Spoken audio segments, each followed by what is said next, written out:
going to be all right. No. Something happened here. In your house? What do you see?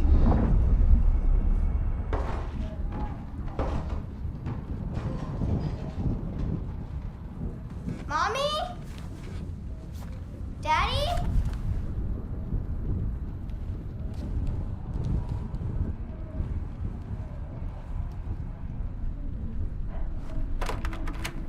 Jane, sweetie, listen to me.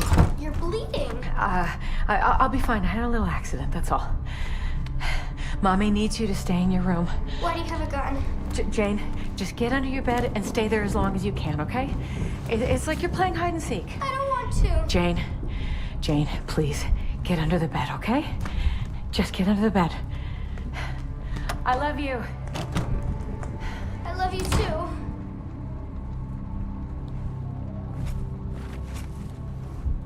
A childhood memory. Your mother was in danger? Yes. Why do you think you're remembering this now? I've never stopped remembering this, Troy. It made me who I am. Or was. Or will be. I don't know anymore. What about the cradle? Does that name mean anything to you?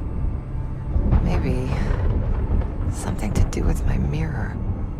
Your mirror? Yes.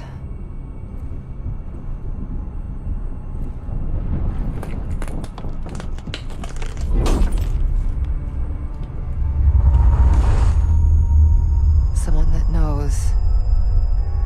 Someone that knows is inside. Don't you fucking dare.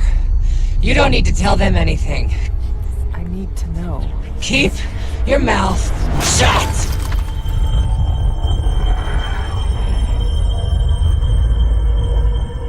Jane, you alright? I'm somewhere else. I have to fix the mirror. Put the pieces back together.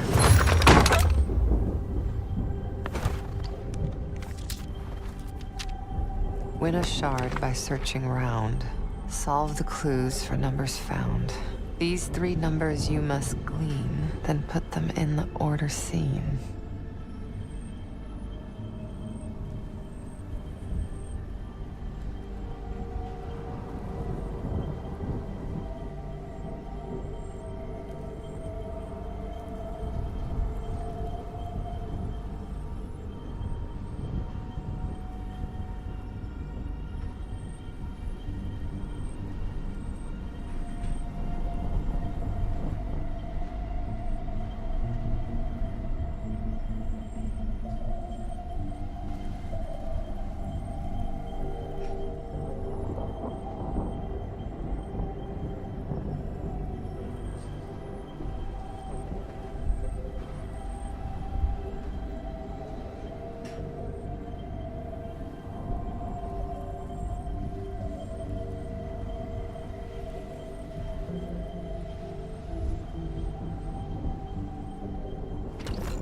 When I was a girl, my mother loved making scavenger hunts for me.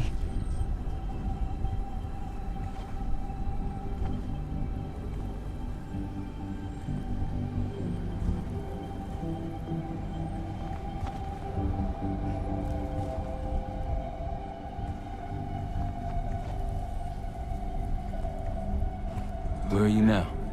I'm in Vorkuta.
Barracuda.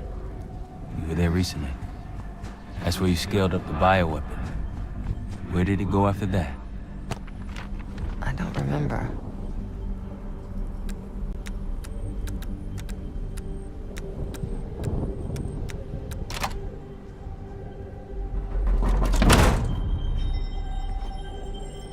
A shard. 2 more after this one. Progress, Troy. You got something for me? Getting closer.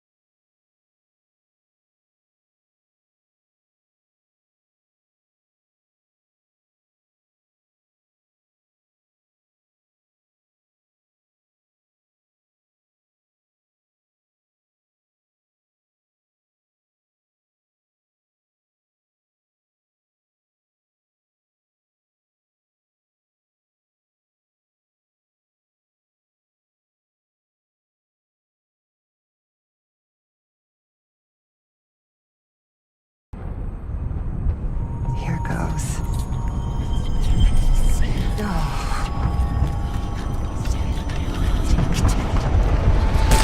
Jane. My mother told me to stay under the bed, but I didn't.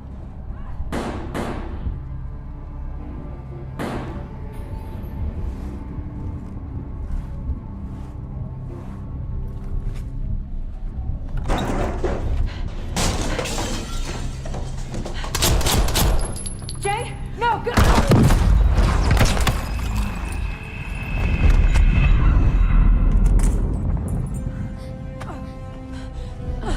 Jane, sweetie, save yourself.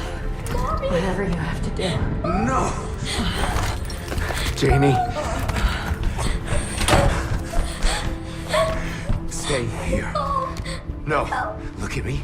Stay here. Don't make a sound. I'll come for you. Understand? Yes, but... Shh. Be brave for me. Be brave.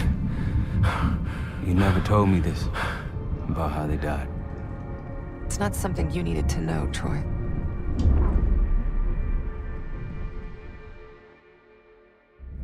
I'm somewhere else again. I've been here before. A lab. They're taking something. Pantheon stole a bioweapon from a U.S. lab. Do you remember? It's starting to come back to me.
You okay? Yes. Oh, there's a mirror shard here. Above me. Find it. We're gonna unblock you. Get those answers. Are you cooperating with them? The lift has no power. Looks like it's connected to several generators.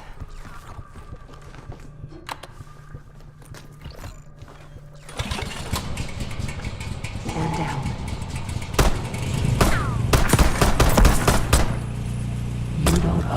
anything. You know that, don't you?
Still unpowered.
Another one.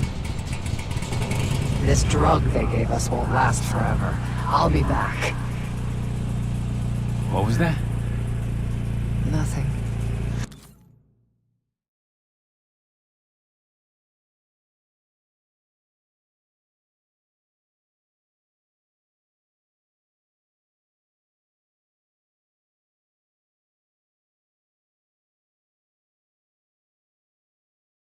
Troy doesn't really care about you anymore. He's using you.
How's it going? You got anything for me? It's gonna take time, Troy.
创下2000年来的最高值。30年间，全球森林面积减少了约1.78亿公顷，全球多达100万个物种濒临灭绝，全球每年产生的塑料垃圾约为3亿吨，超过800种海洋和沿海物种受到塑料污染的影响。预计到2100年，全球沿海地区将有近7300万人受到洪水的影响，而同时，有36亿人每年至少有1个月面临供水不足的情况。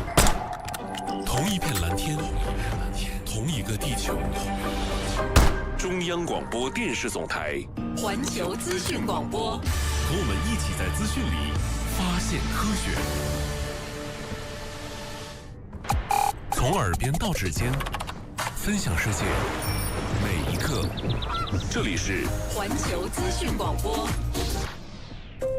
埃瑞克·尼尔森，中文名聂子睿，中国政府友谊奖最年轻的获奖者之一。对我来说，这本书是我一生使命的巅峰，那就是向世界讲述中国的故事。2005年，他从美国来到中国，从那时至今，他一直记录、报道、传播感人的中国故事。因为这里正在发生的事情非常有价值，我要留下来，并且把这里发生的故事记录下来。这个关于中国的故事，它是如何将看似不可想象的故事变成现实的？他的书《太阳升起》《美国小哥》见证中国扶贫奇迹，以中英2种语言出版，销量远超预期。中国在发展过程中所做的扶贫工作，不可思议的极大程度地减轻了人类社会的整体苦难，其规模、范围和速度，在整个人类历史上都是前所未有的。已在中国工作20年的聂子睿，走访了上百个乡村、县镇与城市，探索中国发展的奇迹。这不仅仅是中国故事，这是整个人类的故事。当我在这里待得越久，对中国的故事发掘得越深，就越会发现更多故事。我的计划是希望在我的余生里，尽我所能去接近它。环球资讯广播，记录外国友人眼中的中国。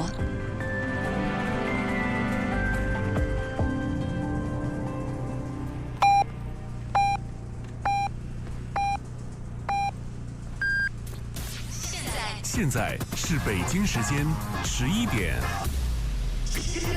这里是中央广播电视总台环球资讯广播，从耳边到指尖，分享世界，每一刻，环球资讯，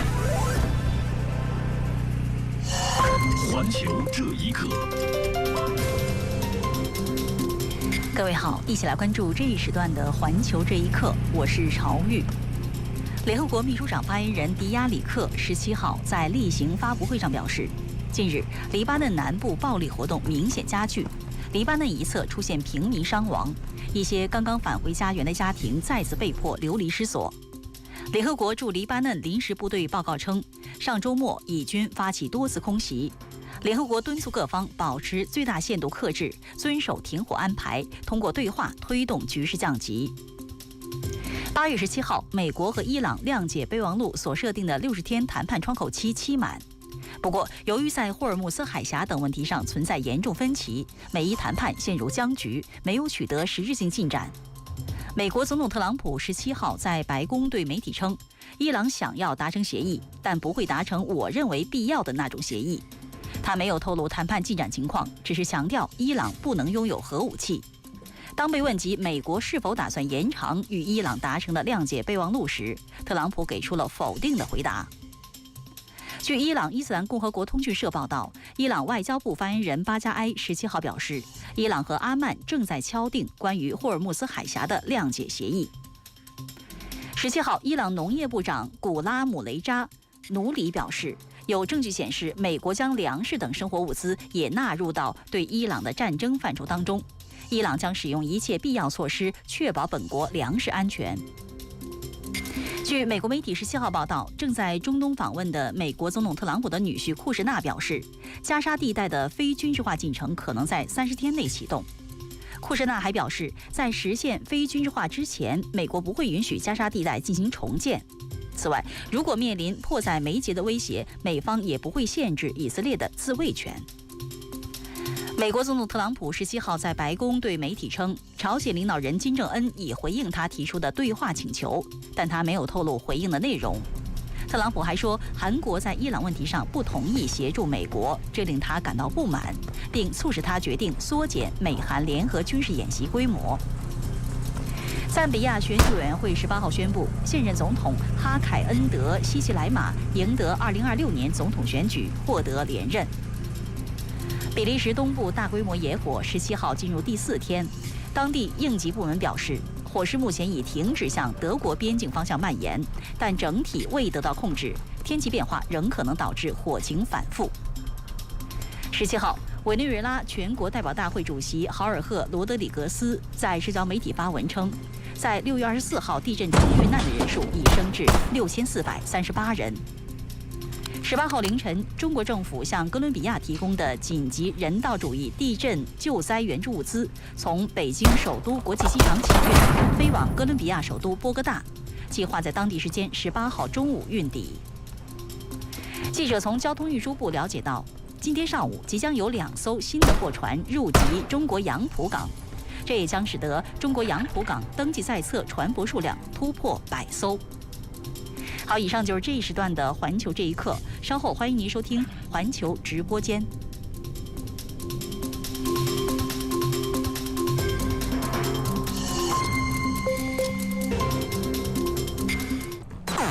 环球资讯广播，接下来您将收听到环球直播间。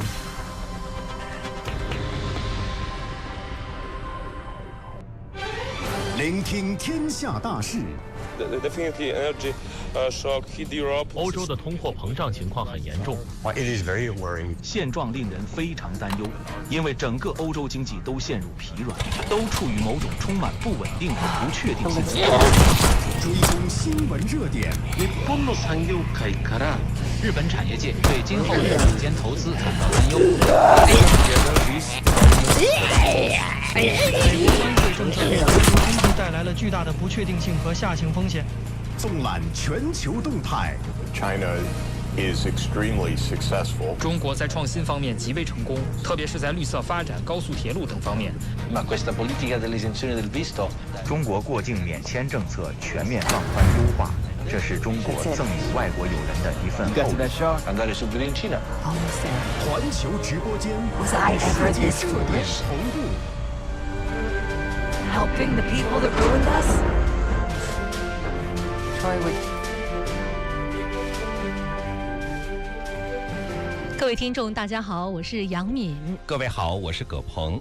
您现在正在收听的是环球直播间节目，每天我们和您共同关注世界。今年6月17号，美国和伊朗公布谅解备忘录正式文本，其中第3条内容是美国与伊朗承诺在最多60天内进行谈判并达成最终协议。8月17号，谅解备忘录所设定的60天谈判窗口期期满。由于在霍尔木兹海峡等问题上存在严重分歧，美伊谈判陷入僵局，没有取得实质性进展。一名伊朗高级官员17号在接受采访时说，伊朗已为美国全面履行伊美谅解备忘录设定了数周的最后期限，伊朗不会无限期容忍美国继续实施海上封锁。来听总台综合报道。这名官员表示，由于与美国达成永久停战协议的努力陷入僵局，伊朗已决定将其政策从防御性转向全面进攻性。这名官员说，如果外交努力失败，伊朗人已准备好升级霍尔木兹海峡及中东地区的紧张局势，伊朗的时间表将通过调解国传递给美国。针对伊美在6月18号签署的谅解备忘录中提及的双方承诺60日内进行谈判，伊朗外交部发言人巴加埃当天早些时候表示，伊朗不会在压力和所谓最后通牒、最后期限的约束下改变其政策，而是基于国家利益和国家安全来评估事态发展。由于美国严重违反该谅解备忘录，因此该备忘录已经处于失效状态。伊美谈判实际上从未启动，因为美国在6月18号签署谅解备忘录仅几周后，就对备忘录文本做出了严重且大范围的违反，因此，所谓60天期限的讨论已经不再具有现实意义。此外，巴加埃还表示，伊朗军方也在密切关注事态发展，对局势保持高度警惕。目前，美国和伊朗的谈判陷入僵局。美国有线电视新闻网在16号的一篇报道中分析称，美国政府已进一步缩减对伊朗战争的目标，这表明美国可能准备退而求其次，甚至大幅降低预期。来听总台综合报道。报道称，美国此前为伊朗战争制定一系列强硬目标，包括迫使伊朗投降、实现政权更迭、确保伊朗永远无法获得核武器、终止伊朗对中东武装组织的支持等。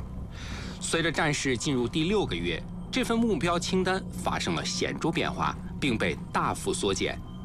美国副总统万斯近日在接受福克斯新闻采访时，列出对伊战争的2个目标。确保海湾国家继续出口石油和天然气，让能源价格稳定。显然，这对于美国人来说很重要。这是目标1，确保美国人获得价格低廉的石油和天然气。另外，很显然，目标2是确保伊朗无法获得核武器。美国有线电视新闻网称，美国政府将能源价格纳入目标，并将其置于核问题前，是一个显著转变。这表明，美国政府可能准备接受更低的目标，甚至可能大幅降低预期。而在此前，美国政府几乎一直将伊朗永远无法获得核武器视为首要关切。另一方面，美国正在酝酿对伊朗的经济施压。美国财政部长贝森特近日在接受美国媒体采访时称，美国将对伊朗采取前所未有的经济福利手段，将在本周发布更多公告。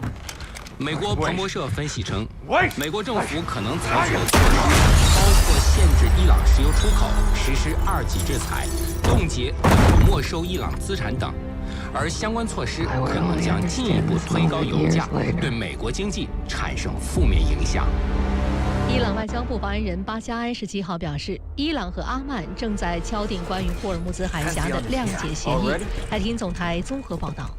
在当天伊朗外交部的例行新闻发布会上，巴加埃说，与阿曼的会谈之所以耗时长，是因为议题复杂、涉及多方，以及一些国家试图破坏谈判进程。他说，伊阿双方正就联合声明文本交换意见，两国决心制定出一项机制，既能兼顾双方利益与关切，也能满足国际航运相关考量。伊朗与阿曼之间的对话正在严肃进行，双方正在就联合声明的文本交换意见。到目前为止，伊朗和阿曼都表明了两国决心制定一个机制，以兼顾双方的利益和关切，同时保障与国际航运相关的关切。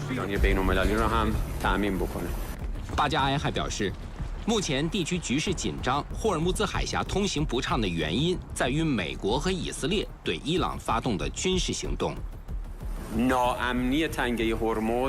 霍尔木兹海峡的不安全因素是被强加给我们，强加给地区和全世界的。原因就是美国和以色列发动的非法军事行动。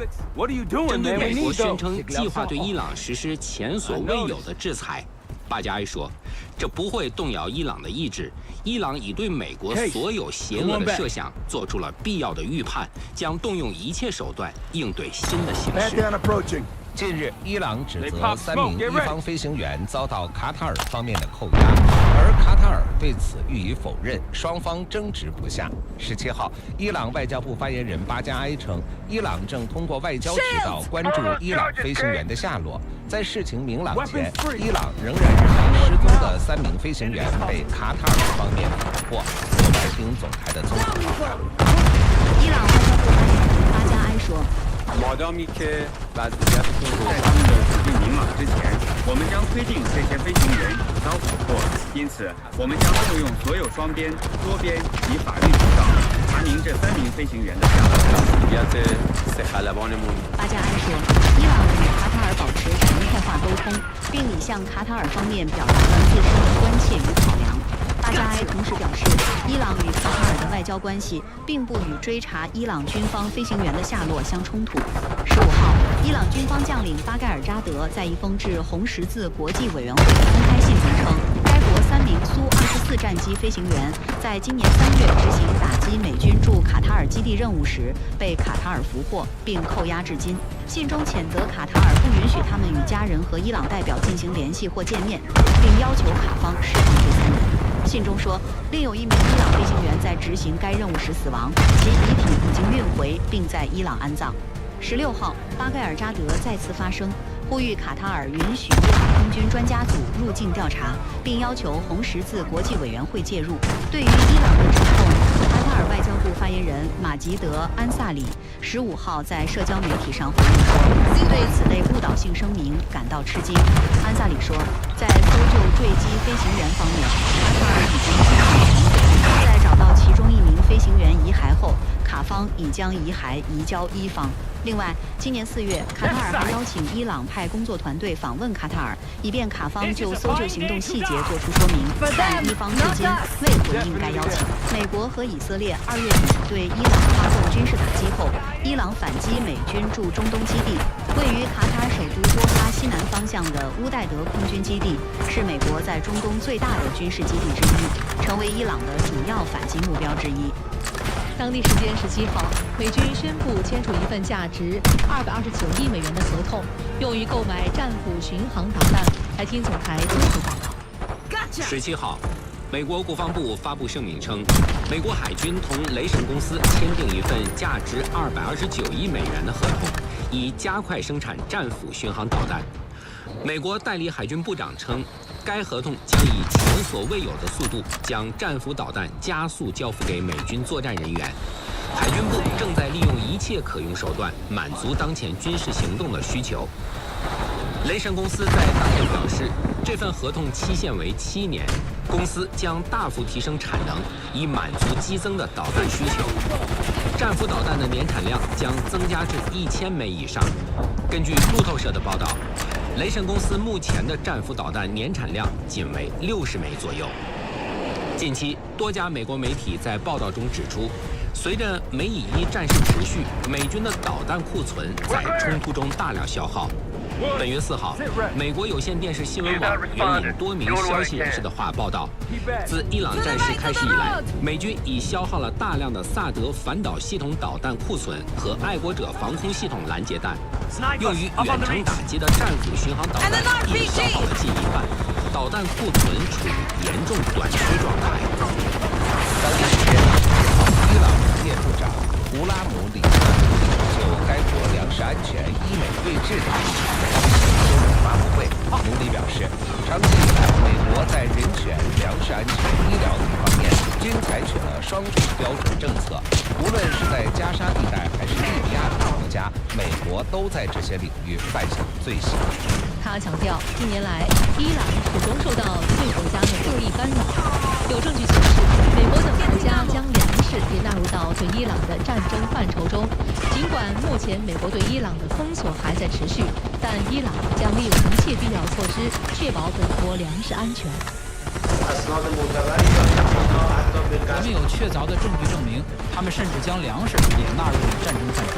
如果他们说他们与我们的粮食问题无关，那完全是谎言。显然，他们一直在阻止运往我们的粮食抵达，我们对此了如指掌。我曾经说过，我们事先采取了必要的措施，因为我们多年来一直在观察他们的行为，几十年来一直如此。我们采取的措施之一就是与邻国密切合作，与我们的盟友密切合作。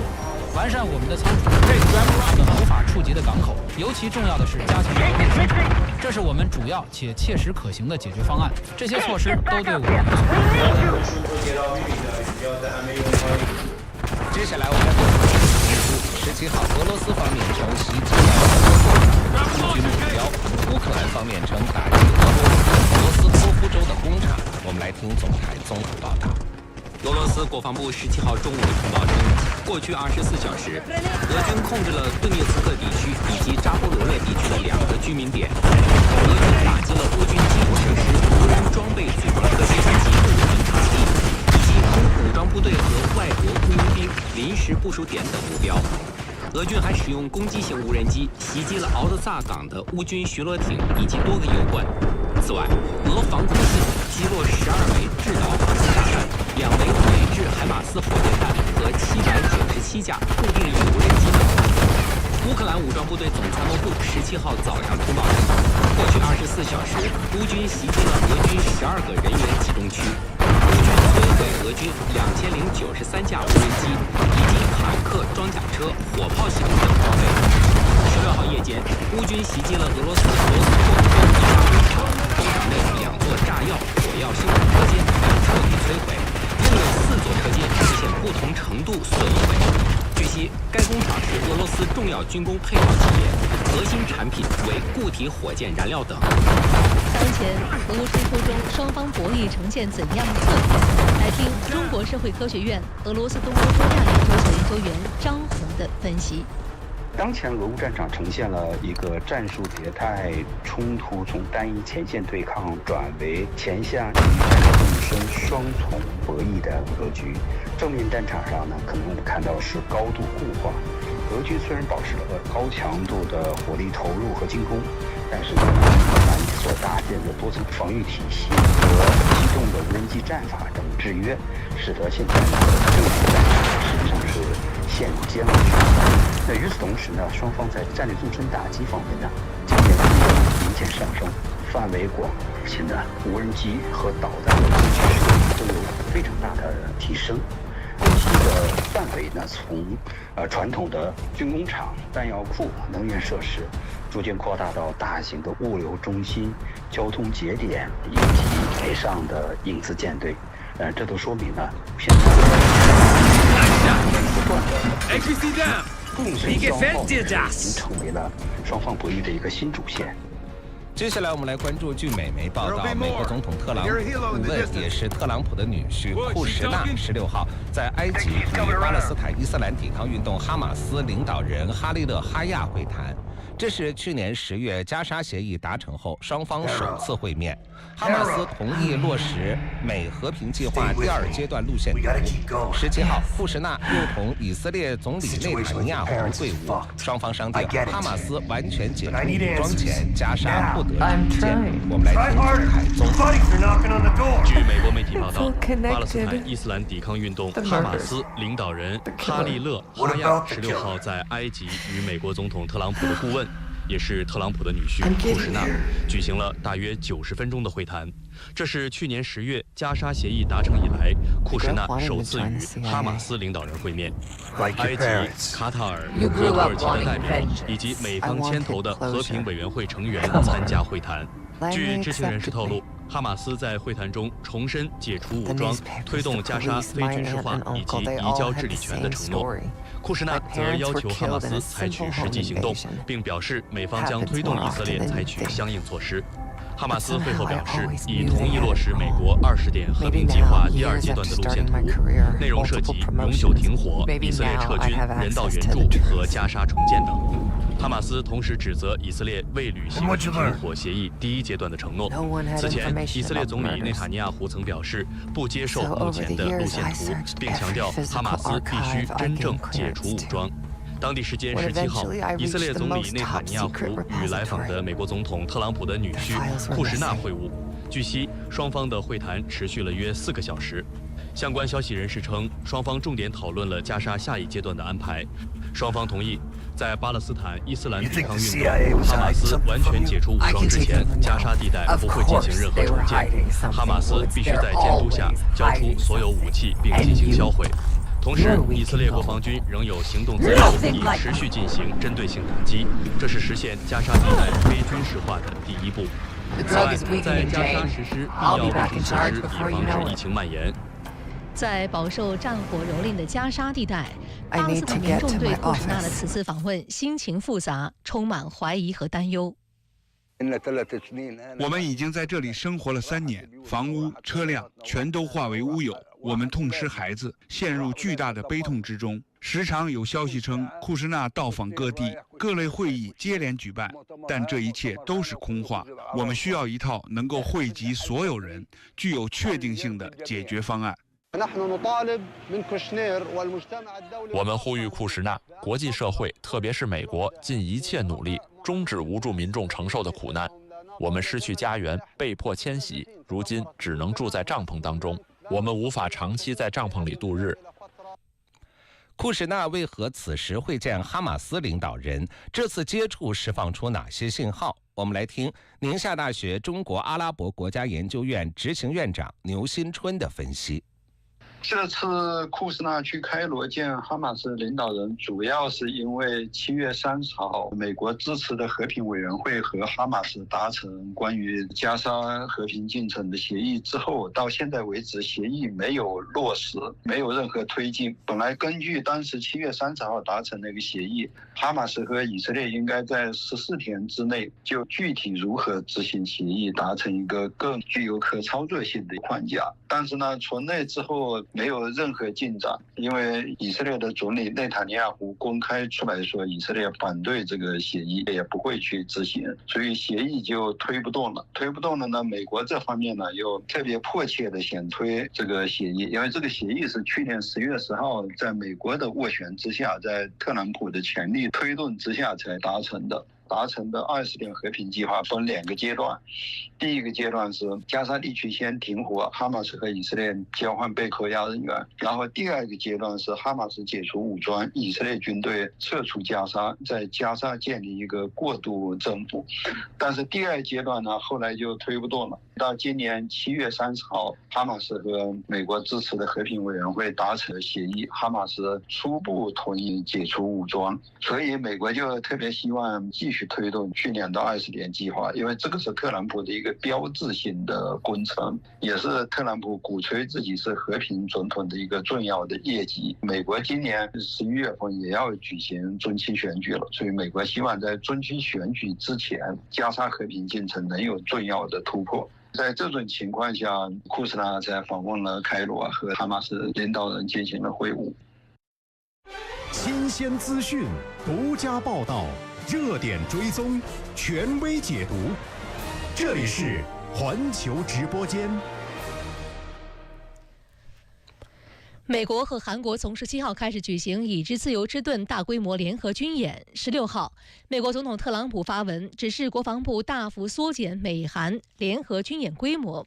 对特朗普的这一表态，韩国国防部17号上午表示，韩美联合演习正在按照计划进行。近期，朝鲜外务省发言人发表谈话说，美韩联合军演的本质是侵略战争预演。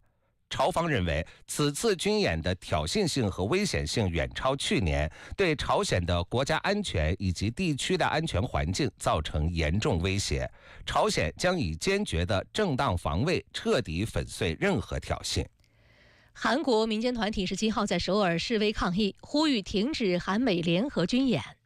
이런 대규모 전쟁 연습 자체는 축소. 虽然缩减规模并非毫无意义，但我认为只有停止军演，才能真正起到缓和地区紧张局势的作用。因此，我呼吁减少军演，并最终实现停止军演。虽然韩国和美国每年都声称这一演习是年度防御性演习，但以歼灭和占领为目的进行的大规模武力展示绝不是防御性的。环球直播间稍后继续。各位好，一起来关注天气。今后3天，西南地区东部和南部、江南东部、华南等地多分散性强降水，海南、四川盆地西部等地部分地区有暴雨或大暴雨。其中，四川盆地西部强降水时段主要位于19号夜间到20号白天。与此同时，华北、内蒙古东部、东北地区等地多阵雨或雷阵雨，局地有大到暴雨。接下来了解一下今天白天各主要城市的天气情况。北京雷阵雨转多云，30到23度；上海阴转多云，31到27度；天津阴31到25度；重庆多云转小雨，35到26度；广州雷阵雨33到25度；深圳中雨转雷阵雨31到25度；香港中雨32到27度；澳门中雨转多云31到27度。What's in your office? 呀，小鸟撞玻璃上了。这是白头杯，也叫白头翁，不仅唱歌好听，还是吃牛鳞害虫的好手啊！这鸟还不会飞，就从窝里掉出来了。这好像是2级保护动物黄喜，看，它都窝在空调外机上，估计是被风吹下来的。路边有只大鸟飞不起来了。这只东方白鹳应该是在迁徙途中受伤的，咱们先联系救助人员吧。唉，因为这些在城市里落难的小鸟，我不知道长了多少鸟类知识。随着城市生态环境的改善，许多一度淡出人们视线的动物，又回到了我们身边。可是纷繁复杂的城市空间对于动物来说，却未必友好。Just give up, Jane. 使用窗户贴纸，不在家的时候拉上窗帘，挪走玻璃窗后的绿植，这样小鸟就不至于撞上玻璃幕墙了。在社区里搭些人工鸟巢，给鸟儿安心家。同学们，今天的守护候鸟迁飞通道志愿服务活动，我们将在专家的带领下，向市民宣传候鸟保护的相关知识。等我们的湿地公园扩建完成，更多的鸟儿就可以在城市里安家了。在繁华的都市中，守护生物多样之美。What's happening? 绿色环保的世界，只有绿色吗？垃圾分类成功，您的积分可兑换彩虹雨伞。低碳小事随手做到，多彩生活触手可及。绿萝爬满旧木梯，咖啡渣养出红玫瑰。瞧，我的阳台小生态。以改造唤醒新生，邂逅独属自己的再生美学。海上的那些是什么呢？白色的是风车发电机，深蓝色的是光伏板，它们是加油发电的。从个人碳账户的绿色数字，到双碳目标的金色未来，绿色生活画出缤纷的风景。用纸箱给宠物做新家，外出装上自带杯，骑行去追星星的风。绿色成彩，山水树鹃，绿色低碳，多彩中国。鸟是自然生态系统的重要组成。我国野生动物保护法禁止违法猎捕、买卖、运输、食用国家保护的野生鸟类。Just give up, Jane。爱鸟护鸟。环球这一刻。各位好，一起来关注这一时段的《环球这一刻》，我是朝玉。美国总统特朗普17号在白宫对媒体称，伊朗想要达成协议，但不会达成我认为必要的那种协议。他没有透露谈判进展情况，只是强调伊朗不能拥有核武器。当被问及美国是否打算延长与伊朗达成的谅解备忘录时，特朗普给出了否定的回答。路透社和伊夫索集团17号发布的民调结果显示，美国总统特朗普的支持率跌至33%，为其本届总统任期内最低。路透社报道说，导致特朗普支持率持续下跌的主要原因是美国与伊朗的冲突久拖未决，以及油价飙升和通胀导致民众生活成本上涨。俄罗斯外交部长拉夫罗夫17号在评论日本方面针对俄罗斯总统普京登上伊图卢普岛，日本称泽捉岛的表态时，对俄媒表示，建议日本领导层集中精力处理国内事务，而非对俄进行攻击。拉夫罗夫表示，日本试图联合与其关系紧密的盟友美国，按照双方意愿改写国际法。日本企图逃避自身犯下罪行的历史责任，当下还在突破宪法约束，谋求拓展自卫队海外活动，种种动向非常令人担忧。哥伦比亚总统德拉埃斯普列亚17号晚发表全国讲话说，该国西部10号发生的强震已影响全国15个省的450个市镇，相当于1/3的国土面积受灾。地震已造成289人死亡，4187人受伤，143人失踪。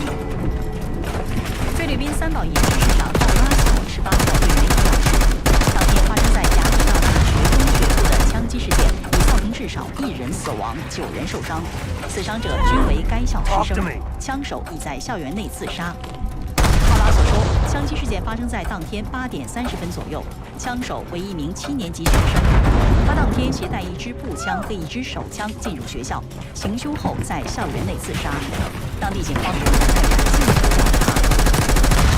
据希腊国家广播电视公司报道，一架私人直升机17号在希腊爱琴海基克拉杜斯群岛的西夫诺斯岛坠毁，造成3人死亡。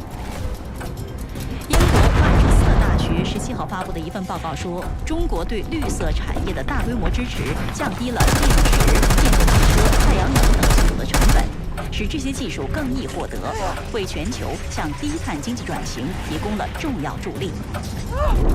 记者从国家林保局了解到，我国全面推进以国家公园为主体的自然保护地体系建设，取得显著阶段性成效。首批国家公园生态系统质量和旗舰物种数量实现双提升。记者今天从国家数据局了解到，2026上合组织数字经济论坛将于9月14号至15号在新疆乌鲁木齐举办。本届论坛的主题为“树连上河，智启未来”。今天，2026年爱知名古屋亚运会圣火火种采集仪式在东京的国立竞技场举行。此次火种采集仪式将先后在东京、广岛和名古屋市3地举行。届时，3地采集的火种将汇聚为一束，随后正式开始圣火传递。爱知名古屋亚运会将于9月19号至10月4号举行。好，以上就是这一时段的环球这一刻，稍后欢迎继续收听环球直播间。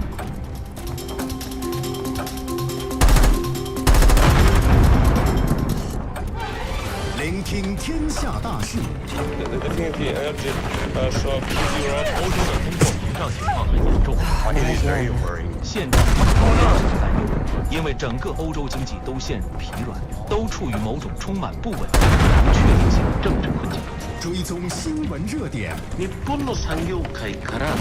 本产业界对今后日美间投资感到担忧。Taken together, these developments have caused significant. 美国关税政策给全球经济带来了巨大的不确定性和下行风险。纵览全球动态。China is extremely successful. 中国在创新方面极为成功，特别是在绿色发展、高速铁路等方面。中国过境免签政策全面放宽优化，这是中国赠予外国友人的一份厚礼。环球直播间与世界热点同步。各位听众，大家好，我是杨敏。各位好，我是葛鹏。您现在正在收听的是环球直播间节目，每天我们和您共同关注世界。近日，俄罗斯总统普京首次登上俄日争议岛屿，俄称南千岛群岛，日称北方四岛。17号，俄罗斯外长拉夫罗夫在与加纳外长阿布拉夸会谈后举行的记者会上，就日本抗议普京登陆的事进行评论。他表示，日本正试图改写国际法，逃避历史责任，这引发极大担忧。如果日本现在试图按照自身亲戚朋友美国的利益来改写国际法，如果他们试图逃避历史责任，并违反本国宪法，至少从公开声明来看，他们正在采取这种做法，比如废弃无核三原则，以及日本自卫队已尝试开展此前被宪法禁止的境外行动。这当然会引起严重担忧。如果他们想转移外界对其公然的侵略性的军国主义道路，尤其是通过这类对俄方的粗暴找茬，并指责我们违反国际法，那我建议他们最好去管好自己的事。俄总统普京13号首次登上俄日争议岛屿，日本首相高市早苗随后提出强烈抗议。日本外务大臣茂木敏召见了俄驻日大使。作为回应，俄方召见日驻俄大使，但日本大使馆却以种种理由称其无法前往俄外交部。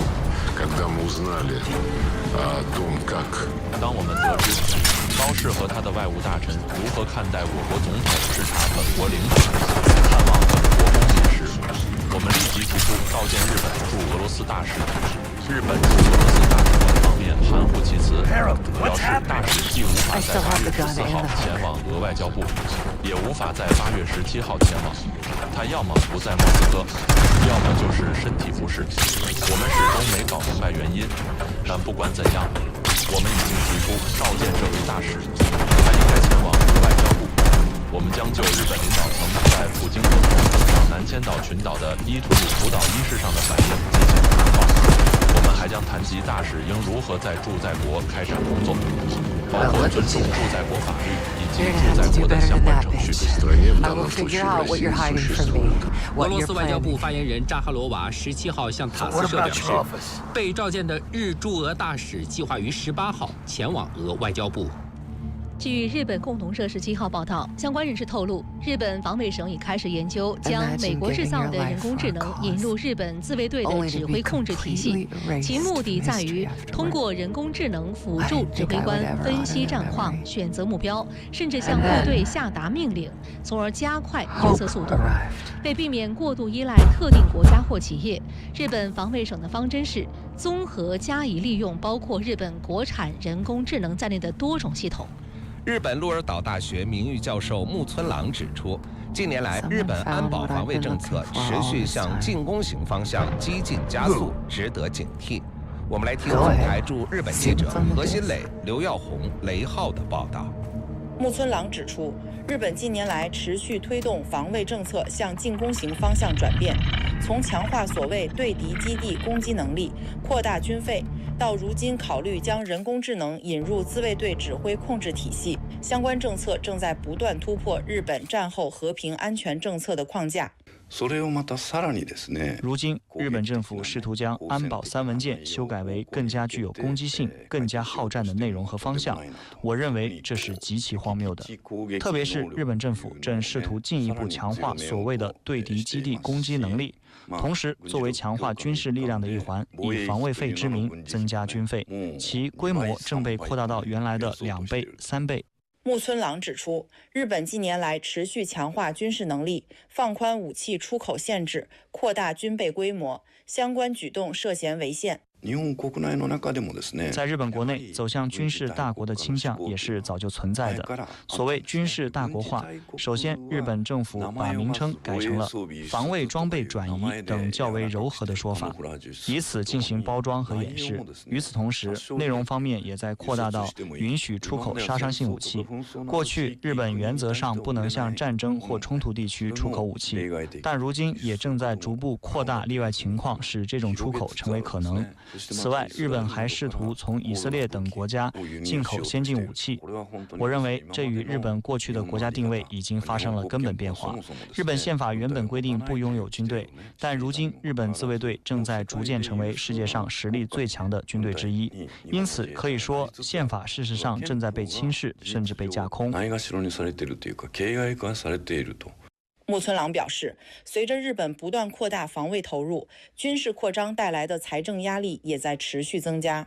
在他看来，相关支出最终可能通过增税等方式转嫁给普通民众，进一步加重日本社会的民生负担。虽然部分资金会通过发行赤字国债来解决，但我认为基本上还是会转嫁为对普通国民的大规模增税，尤其是消费税。因此，从长期来看，消费税很可能再次提高到20%甚至更高。如果军费达到国内生产总值 GDP 的3.5%，更不用说5%，那么即便消费税提高到20%，恐怕也无法覆盖。因此，我认为这将导致一种真正危机性的局面。日本正在进一步加速向战前那种战争国家、警察国家式的发展方向。据加拿大国会众议院网站公布的数据，截至当地时间17号，超过21万加拿大民众实名联署一项请愿，要求驱逐美国驻加大使皮特·胡克斯特拉。来听总台综合报道。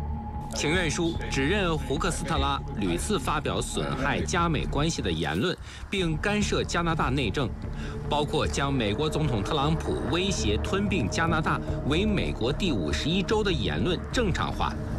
请愿书呼吁加拿大政府正式宣布胡克斯特拉为不受欢迎的人，同时指派一个国会委员会对美国外交干涉加拿大内政的情况展开调查。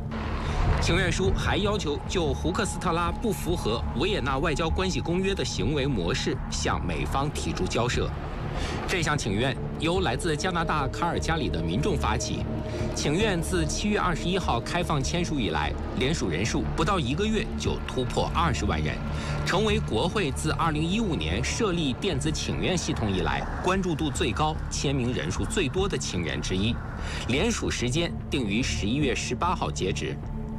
分析人士指出，加拿大政府实际执行驱逐美国大使的可能性几乎为0，但请愿书释放出极为明确、强烈对美不满的民意信号。进入8月，原本应迎来旅游旺季的黎巴嫩却再次被地区紧张局势笼罩。战争阴云、航班取消风险以及持续升级的安全局势，让国际游客和身居海外的黎巴嫩侨民纷纷取消或推迟出行计划，令当地旅游业再次遭受沉重打击。我们来听总台记者杨渊发回的报道。贝鲁特的鸽子岩，黎巴嫩最著名的地标之一。往年一到夏天，海滨大道上总是挤满了来自海湾地区、欧洲的游客以及回国度假的黎巴嫩侨民。但自从今年3月初战火重燃，许多人不得不推迟或取消行程。曾经盛夏时节的热闹景象，今年夏天却不复存在。持续不断的冲突令不少游客望而却步，原本热闹的旅游景点也变得十分冷清。据观察，往年此时游人如织的鸽子岩及周边海湾，如今游客稀少，附近的超市、花店和咖啡馆客流量也远不及局势恶化前。今年3月初，受美以伊冲突影响，黎以战火重燃，黎巴嫩安全形势持续恶化，以军频繁的袭击造成大量平民伤亡，基础设施受到重大打击，全境。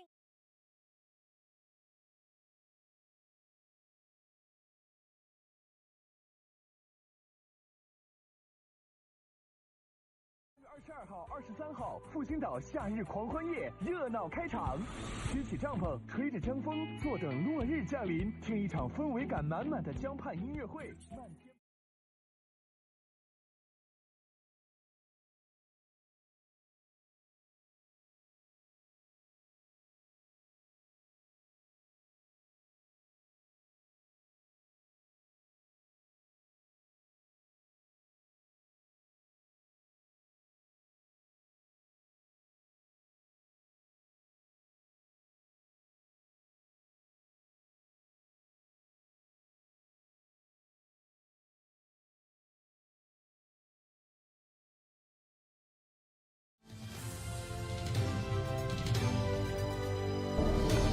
Pantheon. They had copies of my parents' records, entire histories, details of the operation that killed them. It was ordered by the CIA itself. Local Asian flavors, in addition to fusing some of our flavors into very familiar cafe items. Like for example, we have Targets eliminated. Croissant with the scallion cheese, pepper croissant. It's a bit of Negative. Asian touch to the We're done familiar here. cafe Right. pastries. Yeah, and it's not so scary that people who are unfamiliar won't try it. Yes. Yeah, I think that becomes very important. So Asian flavors. Yes, the cafe classics are still there because I think The man who takes you under his wing. Pastries and cakes and all of that. Bullshit. How did your team decide? If it's true, that means your parents were double local agents. flavors Or deserve worse. a place on the menu? Never. Because menus can be large, but whether or not the kitchen is able to produce them, that's a different story altogether.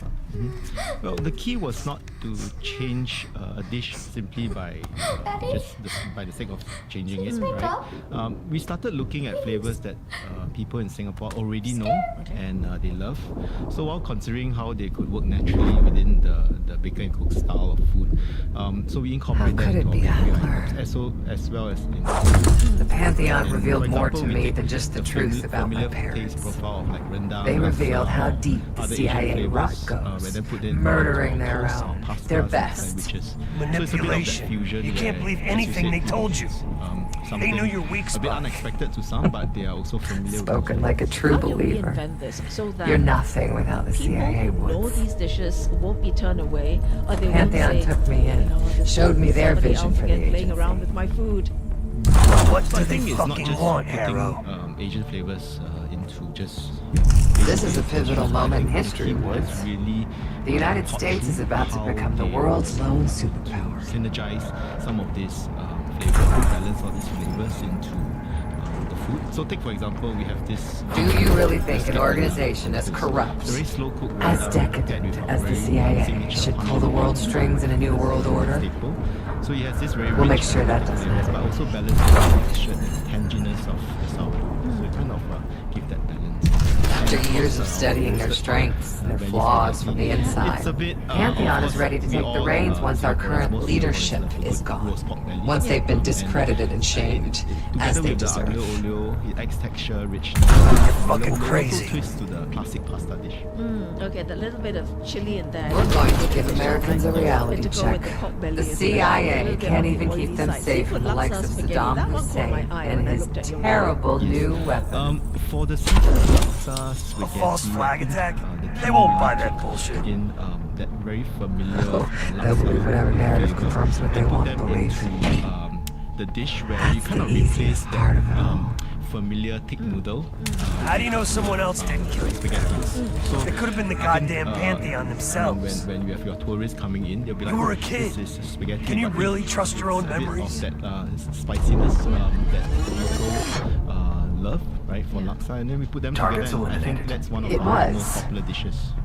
How can you be so again, sure? Tradition, because everyone's got their own ideas about how Targets eliminated. their rendang should taste, how their laksa, I know it especially was. you go into a conversation about laksa, people say wasn't no, this is Adler. better than that.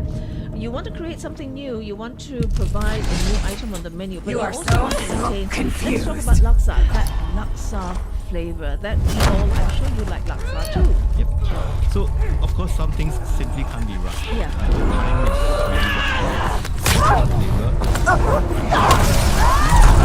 You can't run away from yourself. Shit, your heart rate's through the roof.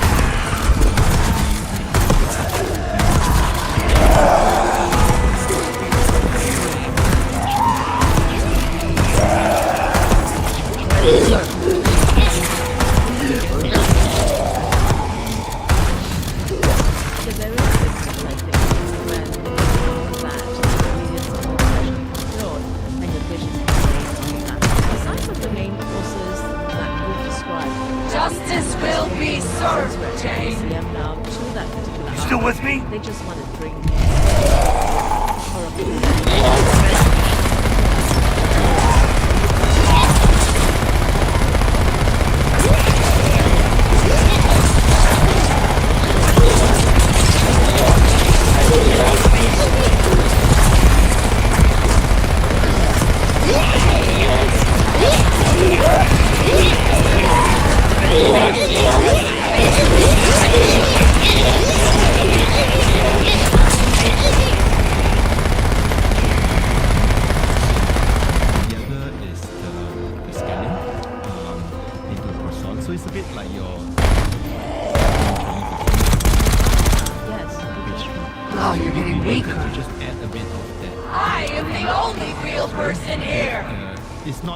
Don't you fucking check out on me, Arrow.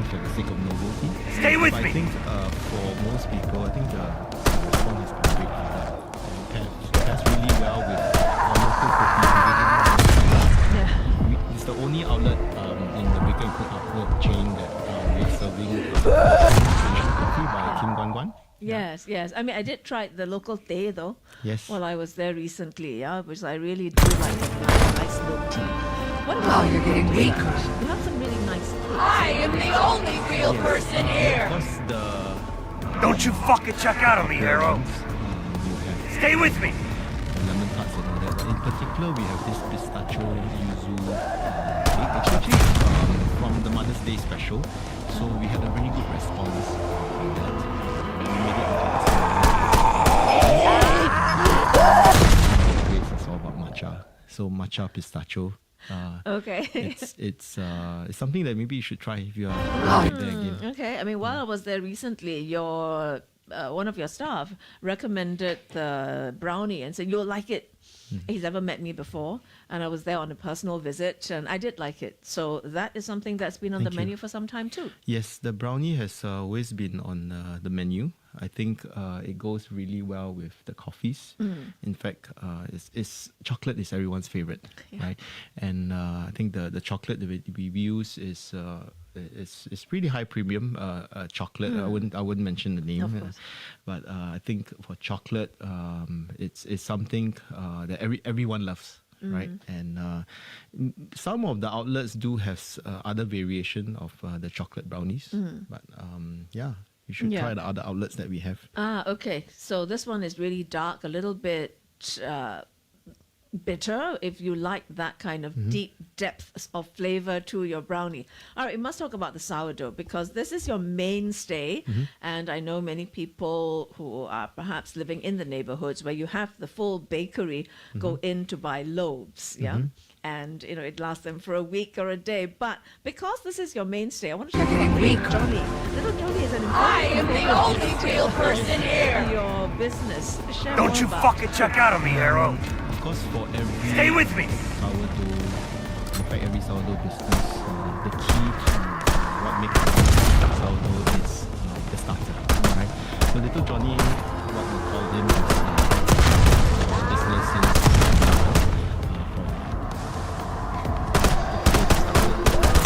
Little Johnny has always been sourdough. In fact, if you have the chance to visit our bakery, we have a system that automatically you're getting weaker. I am the only real person here. So I think don't you fucking check out on me, Arrow. Stay with me. French equipment for France. So Johnny has his own little ecosystem. Yes, it's like his home, right?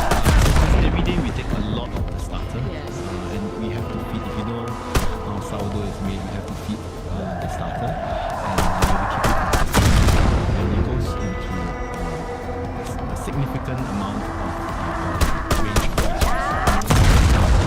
what we call a secret recipe. Okay, so I guess for those who haven't met Little Johnny and his end product, you could want to give the sourdough a try. But community, let's talk about that because that sits at the heart of it. Damn you!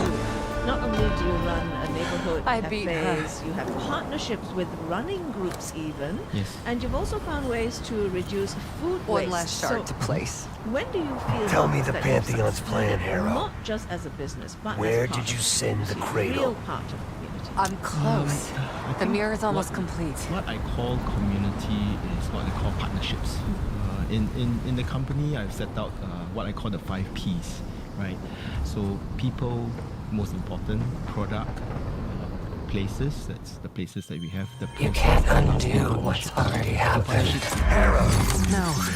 You okay? Don't you understand? You can't beat me. You're a part of me. We are in this together. Till the end. People who just gather together, they always... Marshall, we're losing her. That's not an option. Place. In the morning, Okay. Running clubs decided they start their run or they end their run. Keep holding her back. Another group, right side. Shotgun. Coming our way.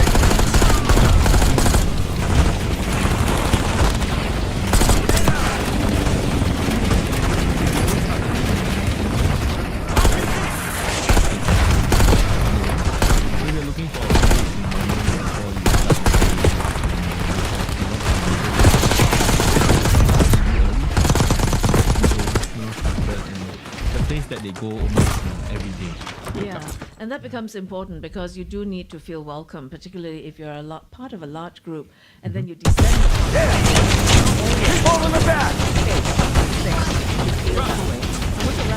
Another group, right side. Shotgun. Coming our way. Fire. I think for me,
trade-in bonus. Enjoy more freedom with global roaming and unlimited data on a 5G Unlimited Plus plan.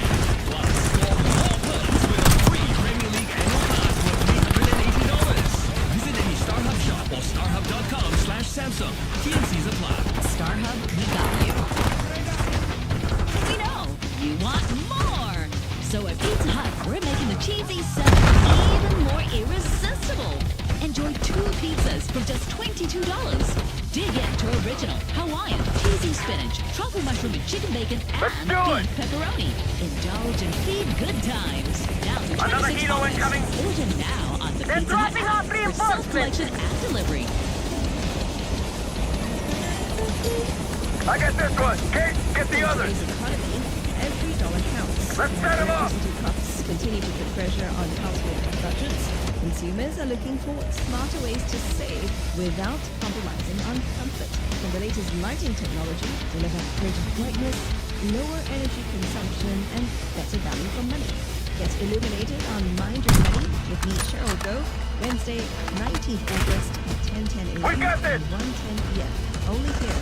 More by the cliff, right side! Mind your money. Brought to you by Signal.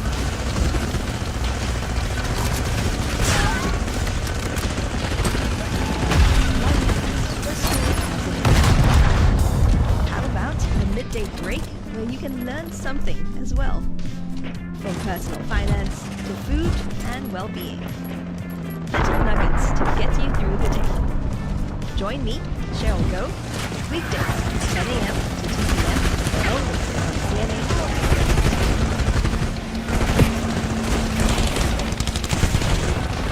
The sound of Asia. On the CNA.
That's equivalent to the amount of rain the region typically receives over an entire summer.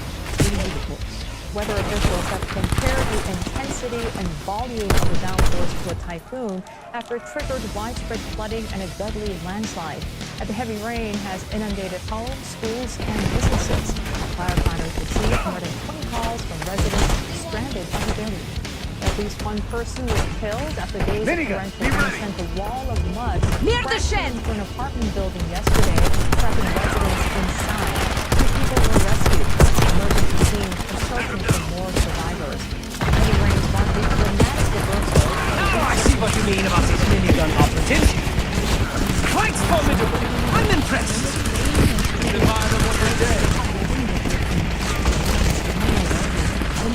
By more than 200 millimeters of rainfall. Homes and roads were submerged as the southwest monsoon brought stormy weather to the rains have left 30 people dead and affected some thousands have been suspended in the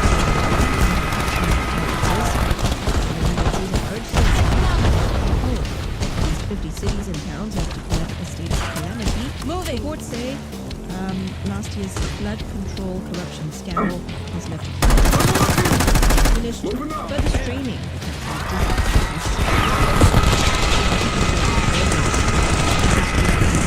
Zamboanga City in the southern Philippines, Mayor Rainer Velasco said both properties were students. Hey, we gotta do something about these guys! The attacker is carrying 2 firearms, shot a fellow student before killing himself.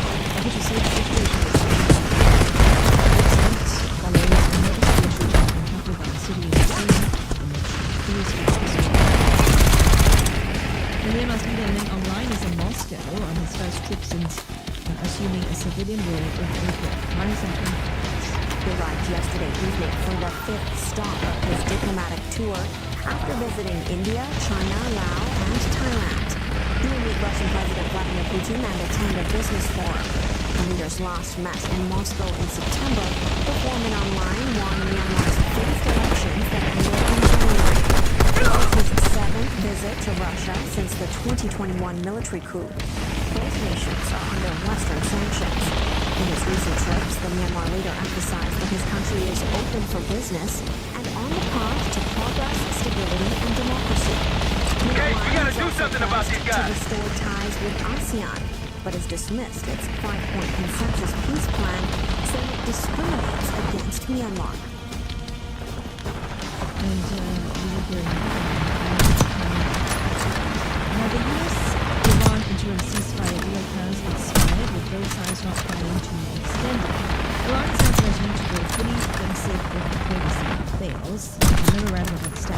expired after the U.S. and Iran failed to negotiate final custody of the accused each other of violating international law that was supposed to pave the way for the Strait of Hormuz to reopen on the basis this month.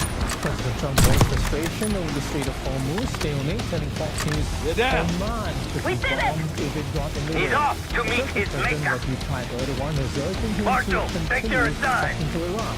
Everyone into the house. Make the kind of a deal that I feel is necessary. On the right. Look, we're in there for one reason. Iran cannot have a nuclear weapon. The strategic waterway remains in limbo with ripple effects. Yes, look out! Tango upstairs, balcony. Control over the strait. Iran rejects that, demanding Washington lift its naval blockade before Tehran agrees to reopen the waterway.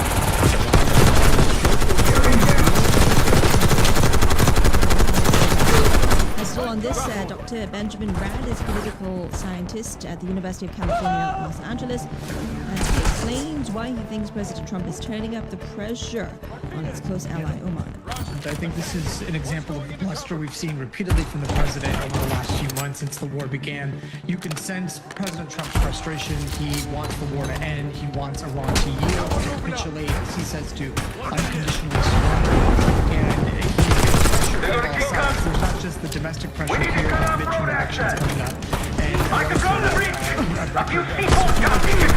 also reports about U.S. defensive munitions and also the frustrations of sailors who are... They got a shotgunner! Take him out! In the Persian Gulf. So, a combination of all these events led President Trump really to, I think, lash out in the way that we're hearing rhetorically, but I wouldn't take it any more than rhetoric at this point. And still in the news, extreme weather is reshaping how governments prepare for climate risks. Britain's National Mapping Agency is using drones and artificial intelligence to pinpoint areas most vulnerable to flooding, wildfires, and other climate hazards. This helps planners and emergency services respond before disaster strikes. Alexia Savaraji has more in this report. Helen Jones, an unmanned aircraft system pilot, Ordnance Survey. In the UK, Ordnance Survey uses drones to capture everything from new housing estates to changing terrain. The data is used to produce precise maps. The drone captures the imagery, we plot the map Get to the bridge! and that goes down to a 1 centimetre.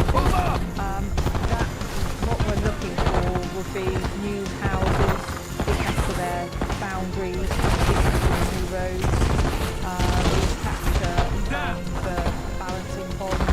It depends what region to how detailed our mapping goes. The drones also spot hazards, including landslips and dense vegetation. That information feeds into maps used by emergency services and planners. And the maps also reflect the impact from climate change. With hotter, drier summers, wildfire risk is growing. The mapping identifies vulnerable landscapes, helping crews prepare before fires break out. Ordnance Survey says its database now contains around 600 million geographic features, updated some 30,000 times a day. The goal is helping communities prepare for a future where extreme weather is becoming more common. Agree to disagree. And still in your news, a suspicious consultancy website is reportedly targeting former Singapore Foreign Ministry personnel for recruitment. A check by CNA found that the website claims its managing partner, Dr. Jade Chan, is a former Singapore diplomat, but the Ministry of Foreign Affairs says she never worked there. The supposed firm, Lloyd Vision, also seeks candidates with experience at some of the CIS. CNA found similar suspicious websites making false claims about ties to Singapore institutions and using fabricated or AI-generated data. Experts say targeting former officials who provide access to people with privileged knowledge, networks, or inside processes. Researchers also warn the sites could be connected, although CNA has found no evidence proving common control. They say generative AI has made it easier to create convincing fake organizations and personas at scale. And in some entertainment news, South Korean actor Kim Woo-bin will be in Singapore on Thursday for the opening of a luxury watch boutique. 37-year-old actor will attend Cartier de la Cruz flagship boutique at Ion Orchard. The event will take place at 3:50 p.m. at the mall's first floor. Global ambassador, the actor became a global sensation for his role in the drama The Air. And his recent projects include the Netflix comedy Julie and Well, and that is your news with me, Cheryl Go. Headlines anytime on CNN 8 and CNN Asia.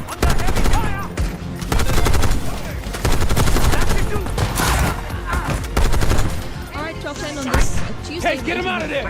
August, let's do a quick check on the roads for you. Accident on the AYE towards Tuas after Jurong Kia Road. Please avoid lane 4. Another accident on the PIE towards Changi at Upper Changi Road East entrance. As always, please... There's no time! We must blow the bridge now! We can hold them off! The all-new Atto 3 C-Line 8AI 7-seater and C-Line 7 extended range. Get incoming armor!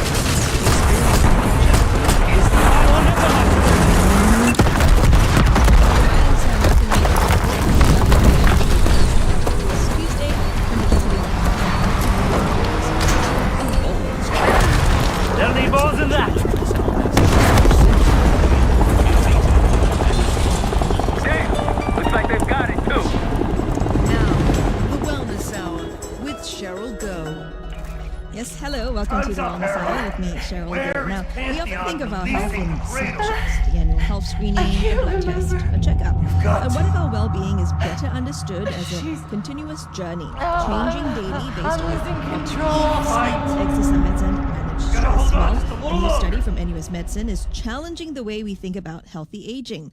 Known as the Delta Study, it took a unique approach. Lead researcher, Professor Dean Ho, director of the Institute for Digital Medicine at NUS, became the study's sole participant, undergoing intensive monitoring while testing different lifestyle interventions. And the results were striking.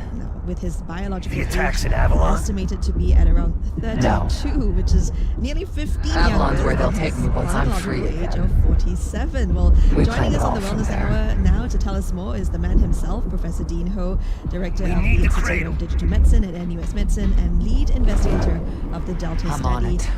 Prof. Dean, nice to have you with us. Welcome to the Wellness Hour. Thanks for having me. Your You've been reality's making breaking down. quite a few waves with your transformation. It's been covered on social media. Grateful. I feel grateful for the amazing team. Amazing team at the super supportive community of colleagues. Of course, my family, my wife and children who are on this journey. What sparked the idea to make yourself a sole participant in this study? It was a very interesting beginning. My family has been in Singapore for I was actually diagnosed with a brain tumor within 5 months. And in the very beginning, it was tough. I think we had a hard conversation at first that things didn't work out for her, that one of us would have to be healthy. Yes. And I will say that it was tough because Can you feel yourself vanishing, Jane? a challenging time was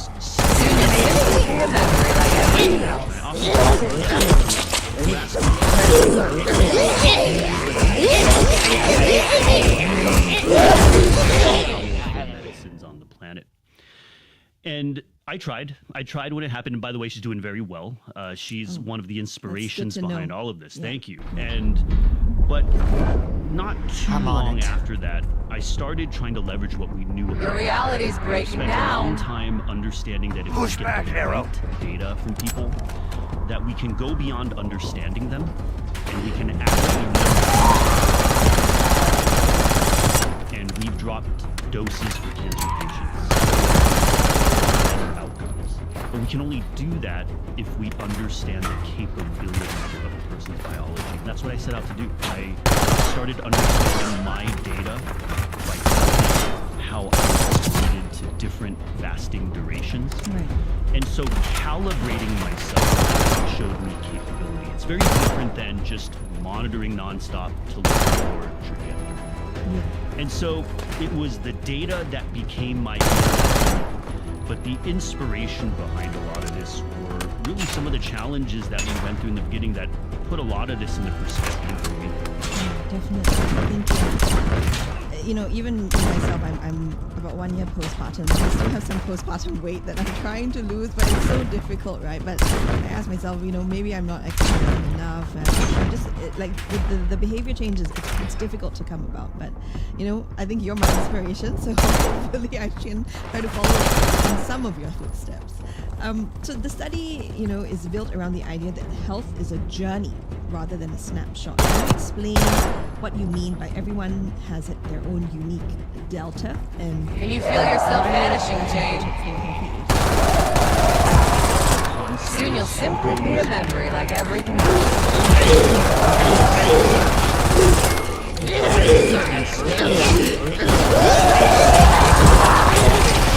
Just collecting a bunch of so we ask the question, which is, what version of ourselves shows up to that once-a-year health checkup? The checkup's important, but what version of us are we measuring?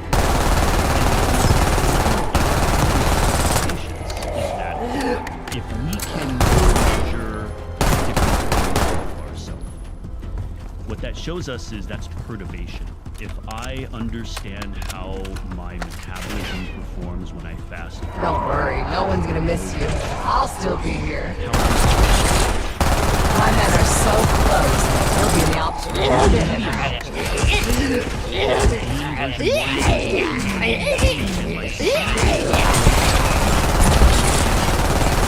Different conditions. Then I get to understand the functional abilities of my metabolism. And when I see the stress response to fast, when I see the recovery, that is the delta. And when we do that, when we figure out what our delta is, then we know what it is we're trying to actually optimize. And I'll add that we know that we're different from each other. Everybody's different. But the key thing about delta is it shows us that we're different from ourselves over time, which means the regimens, fasting, exercise, if it's medication, it can be dose. Those regimens change over time for each of us. And that's what the delta will continuously show us. Okay, so, we are a different version of ourselves every day, right? Exactly. Okay. So obviously one of the headline findings that got everyone's attention was that your biological age was estimated to be around 32, which is a whopping 15 years younger than your actual age, which is 47. Tell us more about we all know what our biological, our actual age is, but how is that different from the biological age? Yeah. Biological age is an insight into how we are functioning relative to people who are younger, for example. And if we measure blood sugar, we measure our cholesterol, and we look at some of these snapshots, it can tell us kind of a status check of how we are doing relative to people who are younger. And if our numbers tell us, hey, your numbers are really good, that make you resemble someone much younger than you. Your reality's breaking down. Push back, Harold. Different was that because we looked at very acute changes in my metabolism. We studied how exercise will change how sugar is used in my system. How ketones, which is a byproduct of fat burning, would quickly change in response to fitness or to nutrition. Have an added level and easily. Can you feel yourself vanishing, Jane? On the state of my soon you'll simply be a memory like everything else. But into the function. Don't worry, no one's gonna miss you. I'll still be here.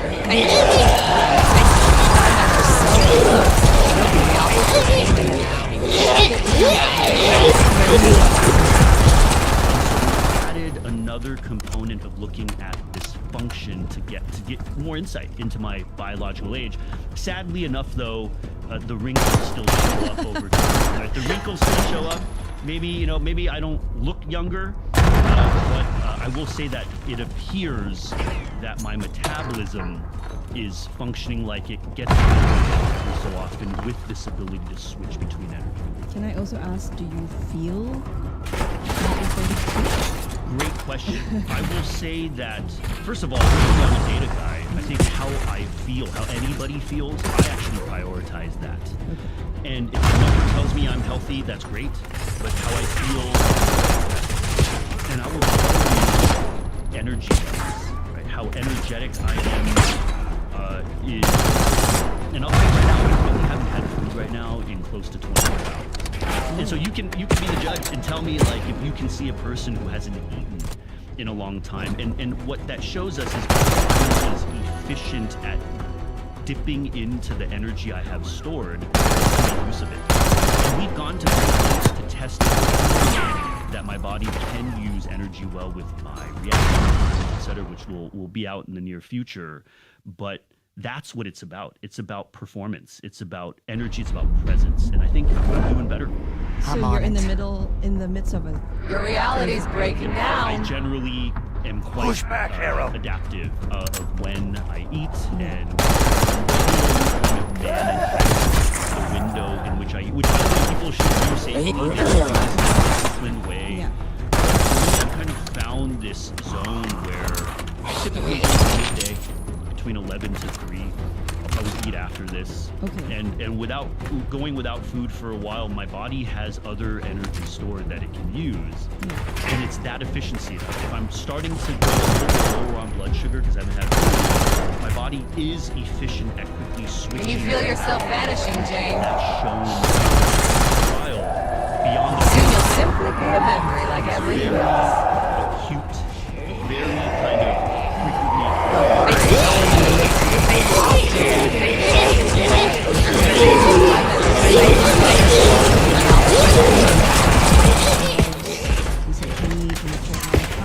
Occasional 48-hour fasts, daily 90-minute workouts, and a very highly structured diet. Which of these strategies do you think makes the biggest difference to your results, or is it really a combination of everything? It's a combination. And I'll caveat this that I think people out there in the community are curious matters a lot. And I will say that sleep probably made the greatest difference for me. I used to sleep at 2 in the morning. I've got children, we've got work, we've got obligations. But I made small adjustments. Sleeping 15 minutes early and just trying to acquire back whatever I can get back to the schedule. I started, we after all have to schedule. But I will say that we know sleep matters, but sleep is tough. Building sleep up is a challenging thing to do. And so for some people, it might be adding more exercise if that's more palatable to them. Or maybe modifying that small. It all started with removing sugar, actually, in coffee, and that was tough. And when I got used to it, I maybe started removing the milk, and now it's Kopi O Kosong for me on a regular basis. And I took steps. I moved the caffeine away. I can feel it.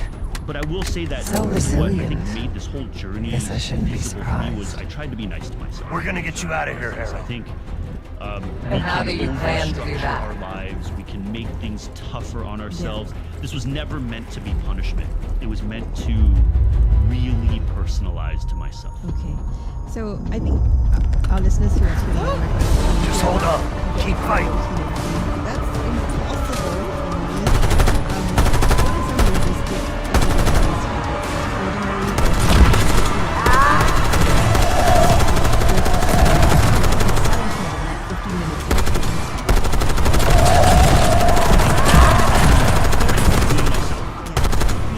Hang on, Harold! We can do this!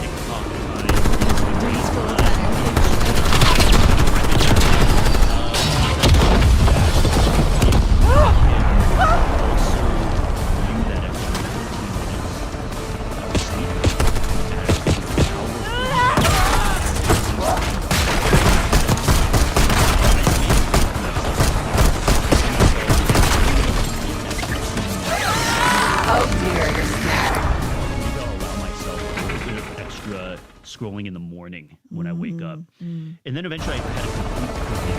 I would sleep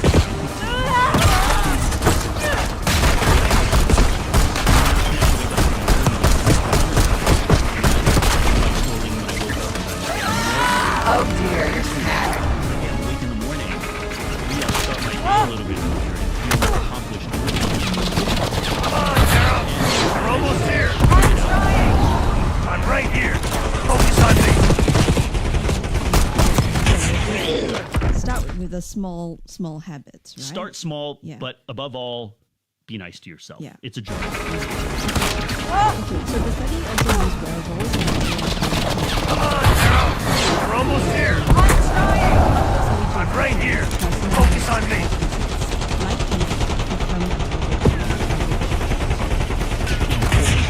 Access, scalability. I think that the process of ramping up the tech is not the ability for us to implement. Come on, Arrow. We're almost here. I'm right here. Focus on me. The concept of looking at ourselves not as a snapshot, but a story. And I think that part still needs work. It's a component of acceptance, of understanding what added capability we have if we get a little bit more data. I'm actually not a proponent of over measurement. It's getting the right data. So I think we're closer than we think. I think we just need to kind of get over the fact that it's not the tech that's hindering us. It's not the scalability as we normally think about, because humankind, we can do a lot. It's about blending tradition, which has made great strides for humanity, with looking at new ways of getting the right data. You mesh those two together, there's going to be great progress made for scalability. It's going to be quite powerful as well. So, Prof, you're obviously a walking, living, breathing example of the Delta findings. But how do you hope that the study could possibly change the way we approach things like preventative healthcare, aging, and even annual health screenings here in Singapore? I'll first say that annual health screenings matter. They're important. Yeah. The snapshots do matter. They give us key insights into our health status. And I think right now we're on this next journey of then saying, well, if we get more status check-ins, if we get more snapshots, then we will know trajectory. And I think that's important too. I think people want to see trends. But when we make sure that we check in with different versions of ourselves, that is when we illuminate capability. We can then optimize capability. Come on, Arrow. You're almost here. I'm right here. Focus on me.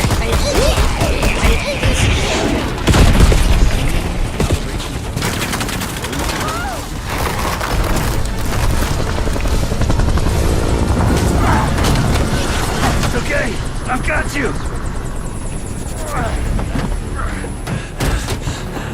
Now help me. Same principle, exactly the same, and apply it to healthy people. That is prevention. That is optimized prevention. Definitely.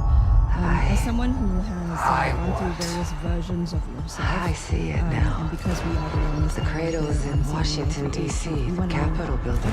They're just waiting on my That's word probably the most to important release question. it. I think for me, I'm not seeking to go 5,000 miles from here. It's awful. Everyone within blocks of the Capitol will be infected. Why?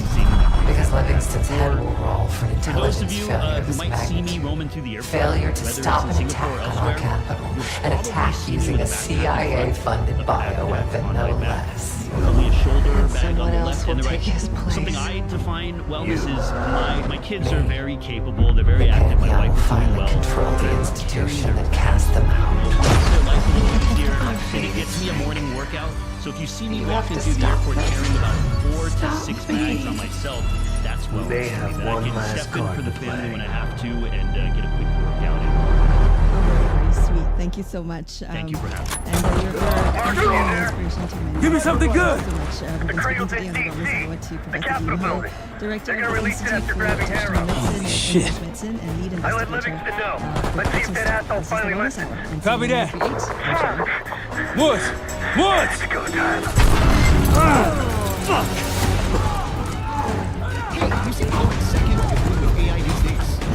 learned it at ASM training. Practical AI operations, finance, and more. Who teaches the course? Trainers with hands-on real-world experience. Definitely. Upskilling yourself or upskilling your team is a course for you. Eligible learners learners can also enjoy up to 90% Skills Future funding. I want him alive. Over 180,000 learners have built confidence with ASK training. Ask what's next with AI. People first, learning always. Inquire today at asktraining.com.sg or call 648-46723. Terms and conditions apply. Workplace well-being is getting more attention than ever, but awareness doesn't always lead to action. What do employees really want when it comes to health support? And how can organizations move beyond perks and programs to create lasting, healthy habits? Explore the future of workplace well-being and healthy longevity on the Wellness Hour with me, Cheryl Goh, on Wednesday, 19th August at 12:10 p.m. and Saturday, 22nd August at 2:40 p.m. Only here on CNA 938. The Wellness Hour, brought to you by AIA Singapore. Want the new Samsung Galaxy Z series for $0? Grab yours with more than $2,200 in savings and perks on StarHub. Get more value with exclusive device discounts and an extra $300 trade-in bonus. Enjoy more freedom with global roaming and unlimited data on a 5G Unlimited Plus plan. Plus, score more perks with a free Premier League annual pass worth $380. Visit any StarHub shop or starhub.com/Samsung. TNCs apply. StarHub, we got you. This is CNA 938. Understand Asia. It's at 12:31 on CNA 938. Your news now with me, Cheryl Goh. And we are starting with how the South Korean city of Kyeongtae has been battered by a once in a 200-year rainstorm. More than 600 millimeters of rain fell on South Gyeongsang province yesterday. That's the highest daily rainfall since records began in 1972. Rani Samtani has more on the heavy rain in the southeastern region. Some 900 millimeters of rainfall has been recorded since the stormy weather began on the weekend. That's equivalent to the amount of rain the region typically receives over an entire summer. Weather officials have compared the intensity and volume of the downpours to a typhoon after it triggered widespread flooding and a deadly landslide. The heavy rain has inundated homes, schools, and businesses. Firefighters received more than 20 calls from residents stranded by the deluge. The Koje city government warned that Mundong Reservoir is at high risk of overflowing. More than 100 residents have been evacuated. Vehicle and pedestrian traffic have been banned in affected areas. Bus services are also suspended, with power cut to more than 3,500 homes and businesses. At least one person was killed after days of torrential rain sent a wall of mud crashing into an apartment building yesterday, trapping residents inside. 2 people were rescued. Emergency teams are searching for more survivors. The heavy rains mark a dramatic reversal after weeks of intense heat waves and drought. And you were hearing from Rani Samtani there.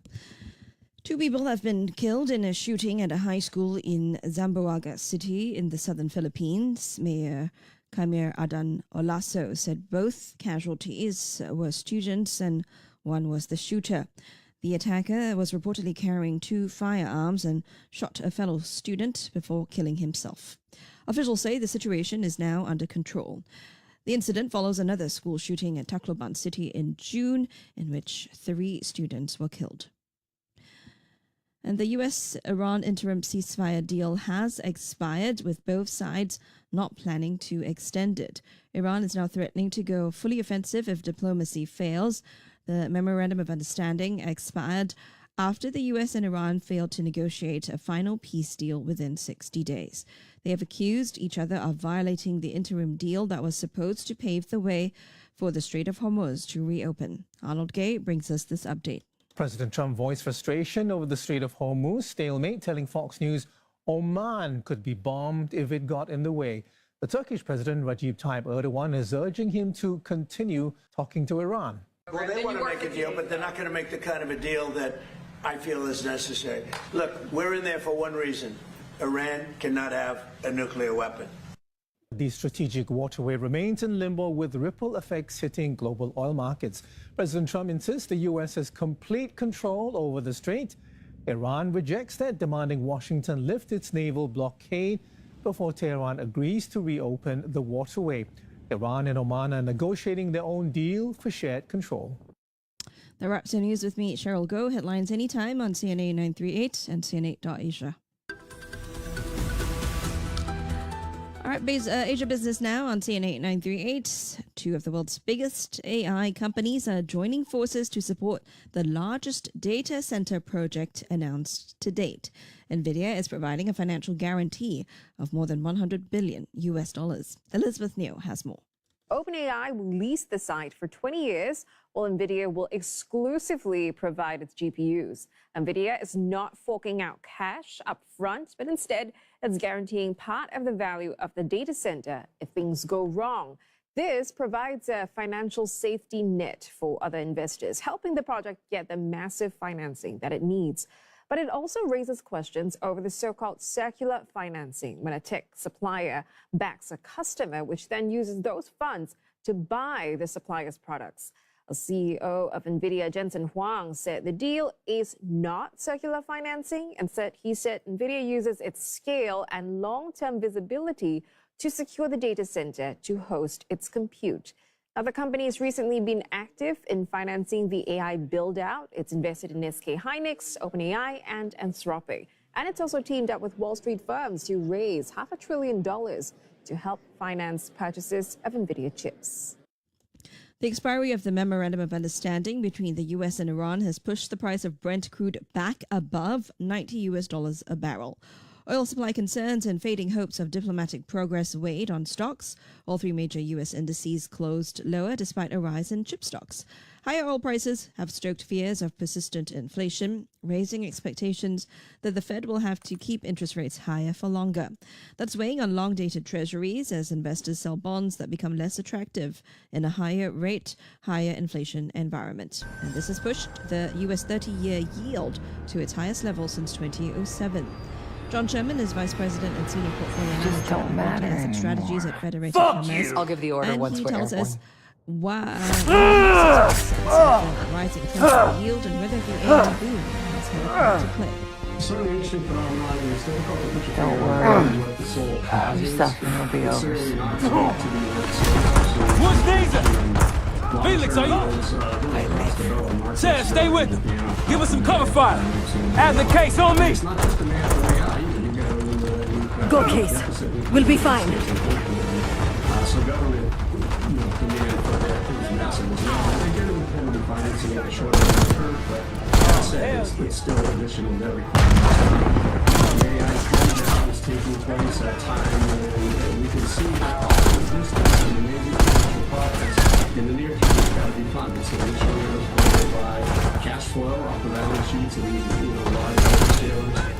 It's gradually transitioning towards public market debt, and now we're getting some of these kind of private arrangements that ultimately make sense, and it's going to be determined over the course of months, a few years, if not months, frankly, before we know how this. Woods, come in. And that is your news. Business news has a great Asia. All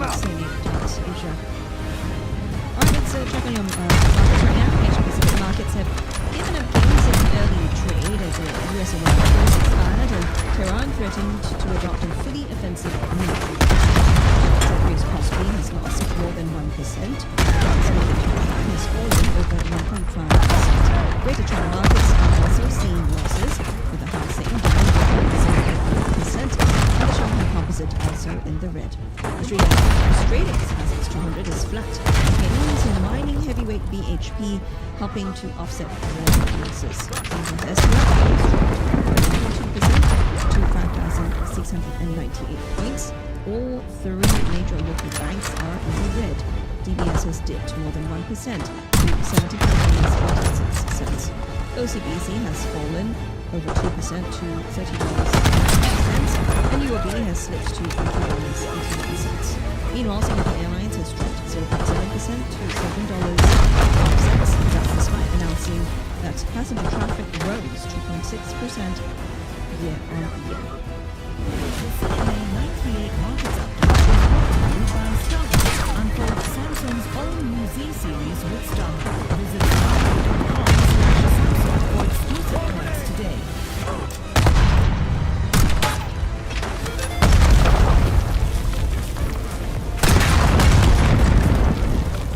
let's do a check on the roads for you as we head towards 12:40 on this Tuesday, the 18th of August. We've got a vector breakdown on the A1E towards MCE after Jurong Town Hall Road. Please avoid lane 3. And roadworks on the PIE towards China Street 31. Please avoid lane 1. As always, please use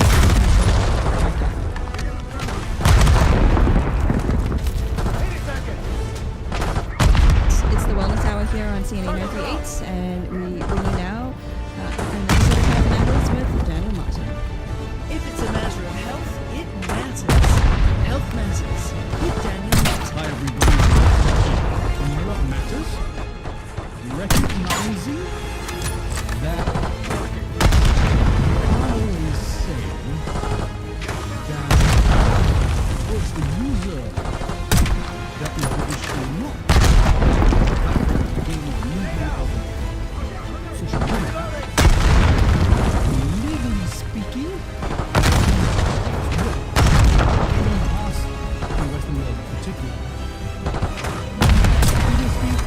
expression seemingly protected for social media apps when it comes about the health impact that it was having, particularly we have seen increasingly, particularly last year, because he is a major founding big tech companies hundreds of millions of dollars because the legal strategy has zoomed in on elements of the user interface, like social media. For example, in the European Union, there was a case under the Digital Services Act against TikTok. They say, the news actions say that TikTok had a very persuasive design architecture which created this kind of infinite scroll, autoplay loops, and it was identified as an actionable public health risk. That means TikTok could be held accountable were individual users to develop health problems because of exposure to this infinite loop thing. It got rather serious. TikTok removed permanently from its EU area the TikTok Lite function, which is the watch to earn reward only in the EU. You know, you have that on some of your shopping apps as well. Like you have to scroll down, keep scrolling down until the timer runs out, then you earn 1 coin, that kind of thing, right? In some of our shopping apps. That's the EU example. In the US, the US Ninth Circuit Court of Appeals in August 2026 found that the first hurdle had been overcome. They found that, yes, lawsuits can be brought against Meta, TikTok, Google, and Snap because of the specific way they've engineered their software to create things like the infinite loop, the like or dislike architecture, the ding sounds. You see, all these things have a psychological impact on an individual. All these things it's almost like, okay, I'll give you an analogy. Have you ever thought about the sounds and the atmosphere created in, for example, a casino? Let's say you've walked through some of the Singapore ones or the ones in Macau or something like that.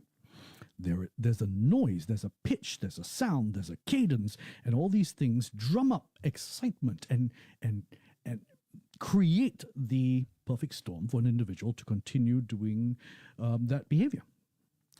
Other court cases have happened. I'll tell you more about that as we wrap up the Health Matters discussion. But on this edition of Health Matters, I've got a lawyer who's going to weigh in on some of the domino effects, because these cases are only enforceable in those regions, right? It's not a global court case.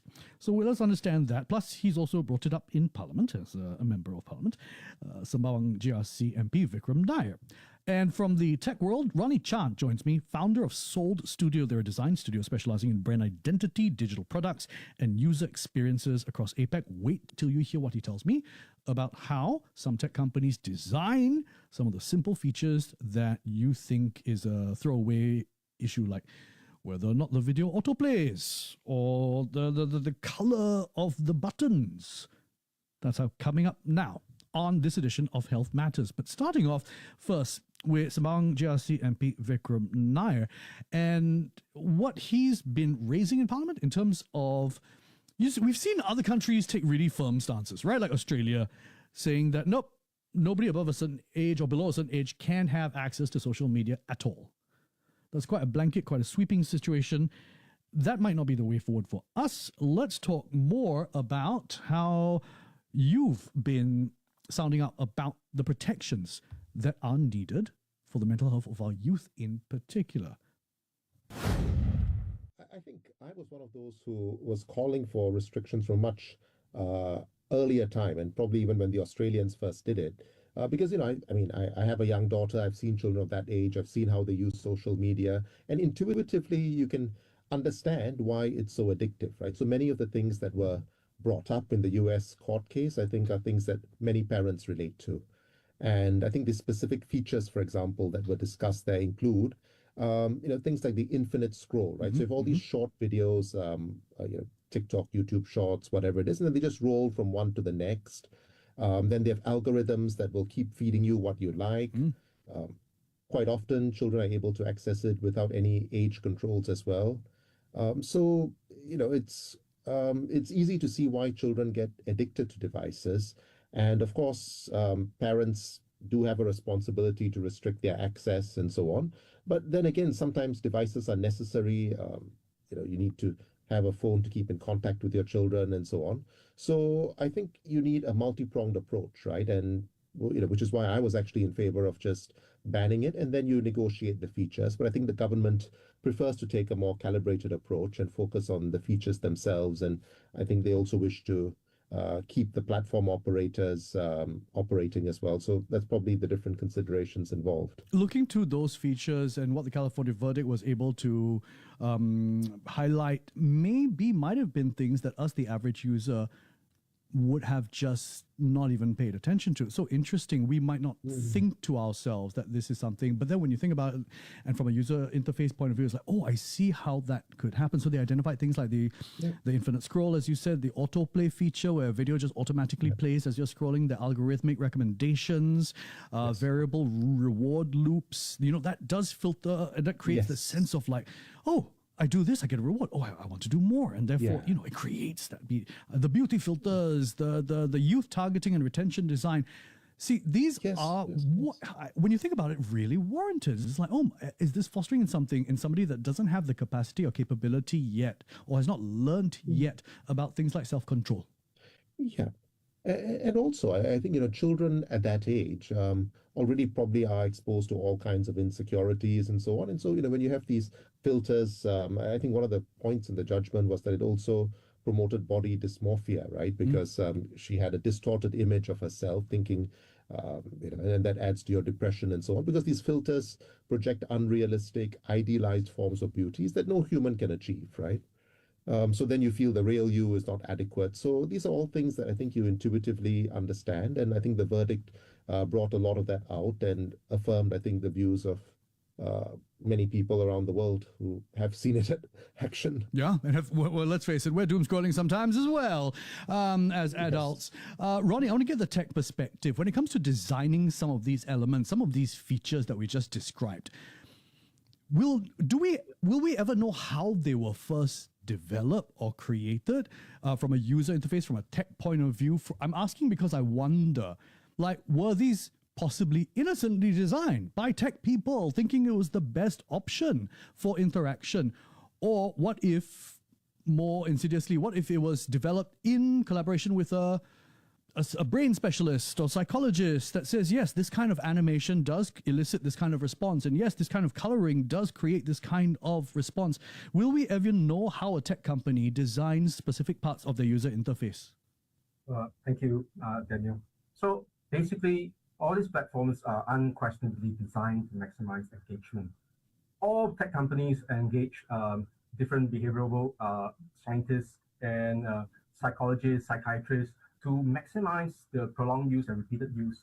So this is, without a doubt, we will know that this is supposed to be what they're supposed to do, to make it more addictive to the people who use it. However, you'll have to make sure that it doesn't cross the ethical line or the medical line. But however, all these things, even in our field, we often refer this to dark UX patterns. which is basically to encourage the users to continue to use this without subconsciously knowing it. Dark use. I don't like that term. I gotta say. Yeah. So it's a known fact that these elements are designed by big tech companies in collaboration with experts to create and elicit a certain response. Yes, correct. Is age a factor usually? For example, can we design something that appeals to all ages, or can we design something that's appealed specifically to younger people? From this point of view, if you look at YouTube, there's a very big trend, content trend has moved towards targeting more of the younger generation, because the younger generation, especially the kind of content is more exuberant, more exciting. There's a lot of color use. There's a lot of exuberant use of words and vocabulary as compared to previously. They are more,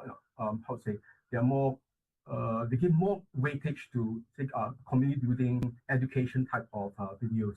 But if you look at the current trend, it's moving much more towards such type of so-called very addictive type of content that is very targeted towards the young people. So if you ask me, is it intentional? I would say it's intentional. Mr. Nair, what do you think about that? The fact that it has been designed with experts potentially, and is maybe a known secret in the tech world, maybe not so much a secret, it's just a known SOP. And the fact that, we just heard from Ronnie, it's very clear some of the choices that are being made and how they might target young people. Yes, so to be fair, I think in the US verdict, what they found was the platforms had acted with malice, suppression, or fraud, and then they awarded punitive damages on that basis. So I think the young plaintiff there got about 6 million, 3 million compensatory, 3 million punitive. So that's very much what they found after the court trial as well. Yeah. So, but when you think about the fact that tech companies might be creating, or most probably are creating, certain elements to create and foster addictive behavior, and particularly maybe targeting young persons as well, are these elements that we can address and actually change? Because again, I'm going to the discussion I had with our previous lawyer guest on Singapore Today. So people are concerned about the fact that, will this now lead to a waterfall effect, right, of similar cases starting up all over the world? So as we go through the case itself, I hope to draw some distinctions to show that in many countries, for example, in Singapore, going to court is not your first port of call when it comes to issues with regard to being harassed online or feeling that somehow the platforms are not treating you right. There are many other avenues of recourse besides having to go to court. That was Rajesh Srinivasan, Head Technology, Media and Telecommunications, Raja and Tant, Singapore. My point is, even though we've got this case and it's just one state in California, Mr. Nair, can we actually use this as precedent to help in our own, maybe not legal proceedings, but the idea of choices we can make in government and technology? So, I mean, Rajesh Srinivasan is my colleague at Raja and Tant, a good friend of mine. I did not know that. I'm sorry. That's my other job, so I know him very well, yes. But anyway, so yes, I agree this is a US case and it's a jury trial, and, it is, I mean, I don't know whether the platforms will be taken to court in Singapore on the same basis, but certainly, I guess any plaintiffs in Singapore would have to get their own legal advice and so on, right? But I think certainly in the US, the door is open because any other child who suffered the same harms would possibly be able to bring that claim. But is the door open for us, not in terms of legal moves, but in terms of using it maybe as an hey, this has been identified, like using it how we use health studies in a way? Oh, so that's exactly what I was pushing for in Parliament, right? So, I mean, I'm pushing for it by way of parliamentary questions. I think the Ministry of Digital Development is also looking into the issue. And yeah, I think moves are necessary. And, to me, I think the faster we move, the better. I mean, ultimately, it's like a drug you put in the hands of that are accessible to young people, and I think it should be stopped as soon as possible. That's my view. We do have, for example, advertising standards that state what you can and cannot use when advertising to children. I mean, the same might apply or should apply in the tech world, but because big tech is so strong and powerful, Ronnie, let me ask you: is big tech? I mean, I know you're not in Silicon Valley right now, but like, give us some insight into the big tech world. Making changes to something like that, they won't change it on their own. It would have to be a very big lever that has to be put, a big case, a big judgment, a big law before they would change something of their user interface, correct? Or pressure. Agreed. All tech companies, especially tech companies in Silicon Valley, they have very strong lobbying powers. In the US, they have very deep pockets. They have whole departments of legal experts and lawyers to help them fight all these things. Of course, from a user point of view, you can always say, okay, why not just let the users, like parents, just monitor the children better? Definitely, we can do that. But however, it's extremely difficult for individual families to counter system that is meticulously designed by the large teams of behavioral scientists, data scientists, growth designers, psychologists, psychiatrists, that optimizes engagement at massive scale. And then you put the onus on that one parent to do everything. Cannot lie. You're up against an entire team of people that work to create something against you. Yes. So in my opinion, that is the reason why we believe that governments or policymakers have to step in. We saw the same type of resistance from, say, tobacco, fast food industries. However, over time, as long as the government spend more time to work on cutting up the powers of all these industries, it's actually possible to do it. Tech companies have incredibly talented designers. If they are legally required to design for safety and well-being rather than just engagement, they have the talent to do it. They just need that regulatory push. That's exactly it. So, Mr. Nair, that's the thing. By bringing up and maybe looking at specific features, all well and good, but if we don't have the pressure, they're not going to listen to Singapore, for example. If just Singapore says, we don't want to have this feature, we don't have that feature, they're going to turn it off just for us, right? Are they? Well, to be fair, I think we shouldn't underestimate Singapore's voice. Singapore does engage with them. And of course, if we set boundaries, I mean, most of the companies will comply. I'm not aware of any tech companies that have disregarded rules or regulations we've set. Well, what I mean is like it's something that's baked into. It would require like a whole different version of the platform just for the Singapore market. Is that something that is foreseeable? Well, I think what you'll find is, as more countries take stances, and if you have a product designed for Australia, for example, that has it banned, and we do the same, then you already have a version that you can roll out. So, and of course, Australia may have been the first one to do it, but I see other countries following that stance as well. If, as a variation, you want to just disable certain features, I believe these companies are probably going to do that in response to the US judgment anyway. So if we're just going along the lines of what's in the US judgment, that'll probably be workable as well, because if there's a version that works in the US that has all these features disabled, then a similar version can be used in Singapore. Now, I think the US judgment is subject to appeal, so I don't know whether or not it disabled all the features in the US. But I assume that once the final decision is out, they will comply with the law. Ronnie, do you think platform design should be regulated? Do you face design regulations when you create in Singapore? Not so much. However, we do have our own set of internal tactical perspective when it comes to designing. I completely agree with MP Nair that the harms are real, and the recent California verdict proves it. So from a designer's perspective, that the reason that young people struggle to log off isn't a lack of discipline. It's because these platforms are highly engineered products. So all this, when we understand how aggressive these interfaces are designed to capture attention, the need for strict guardrails becomes very obvious. Yes, every designer have their own set of ethics and morals. However, we do not have a unifying set of principles that helps us, guides us on this line. So it's really, in my opinion, if the policymakers can step in, it will be actually a very helpful thing for us.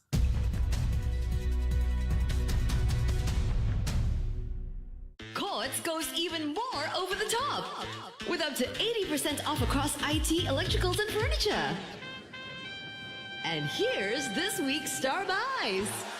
Get an iPhone 17 Pro Max 512GB, now $1,908, save 13%. Get an Acer Nitro V16s at only $1,599, save 20%. Enjoy an additional up to $300 cash back on the full range of Samsung washers, dryers, and fridges. Plus, you could win 100,000 Quartz Home Club points every week.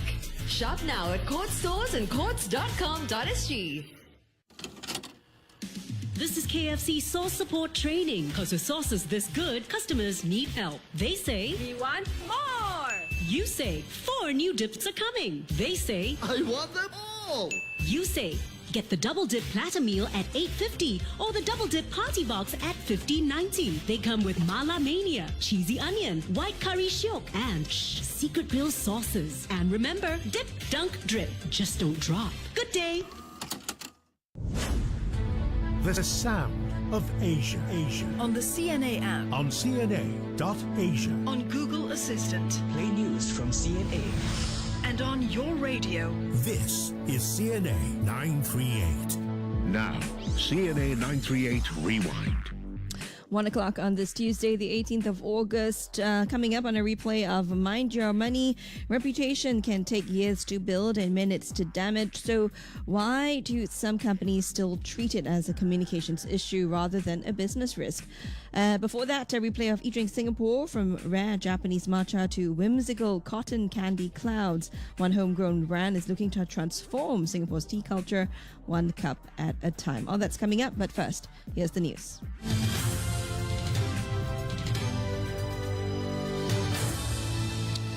South Korea's Korje has been battered by a once-in-a-200-year rainstorm. More than 600 millimeters of rain fell on South Gyeongsang province yesterday.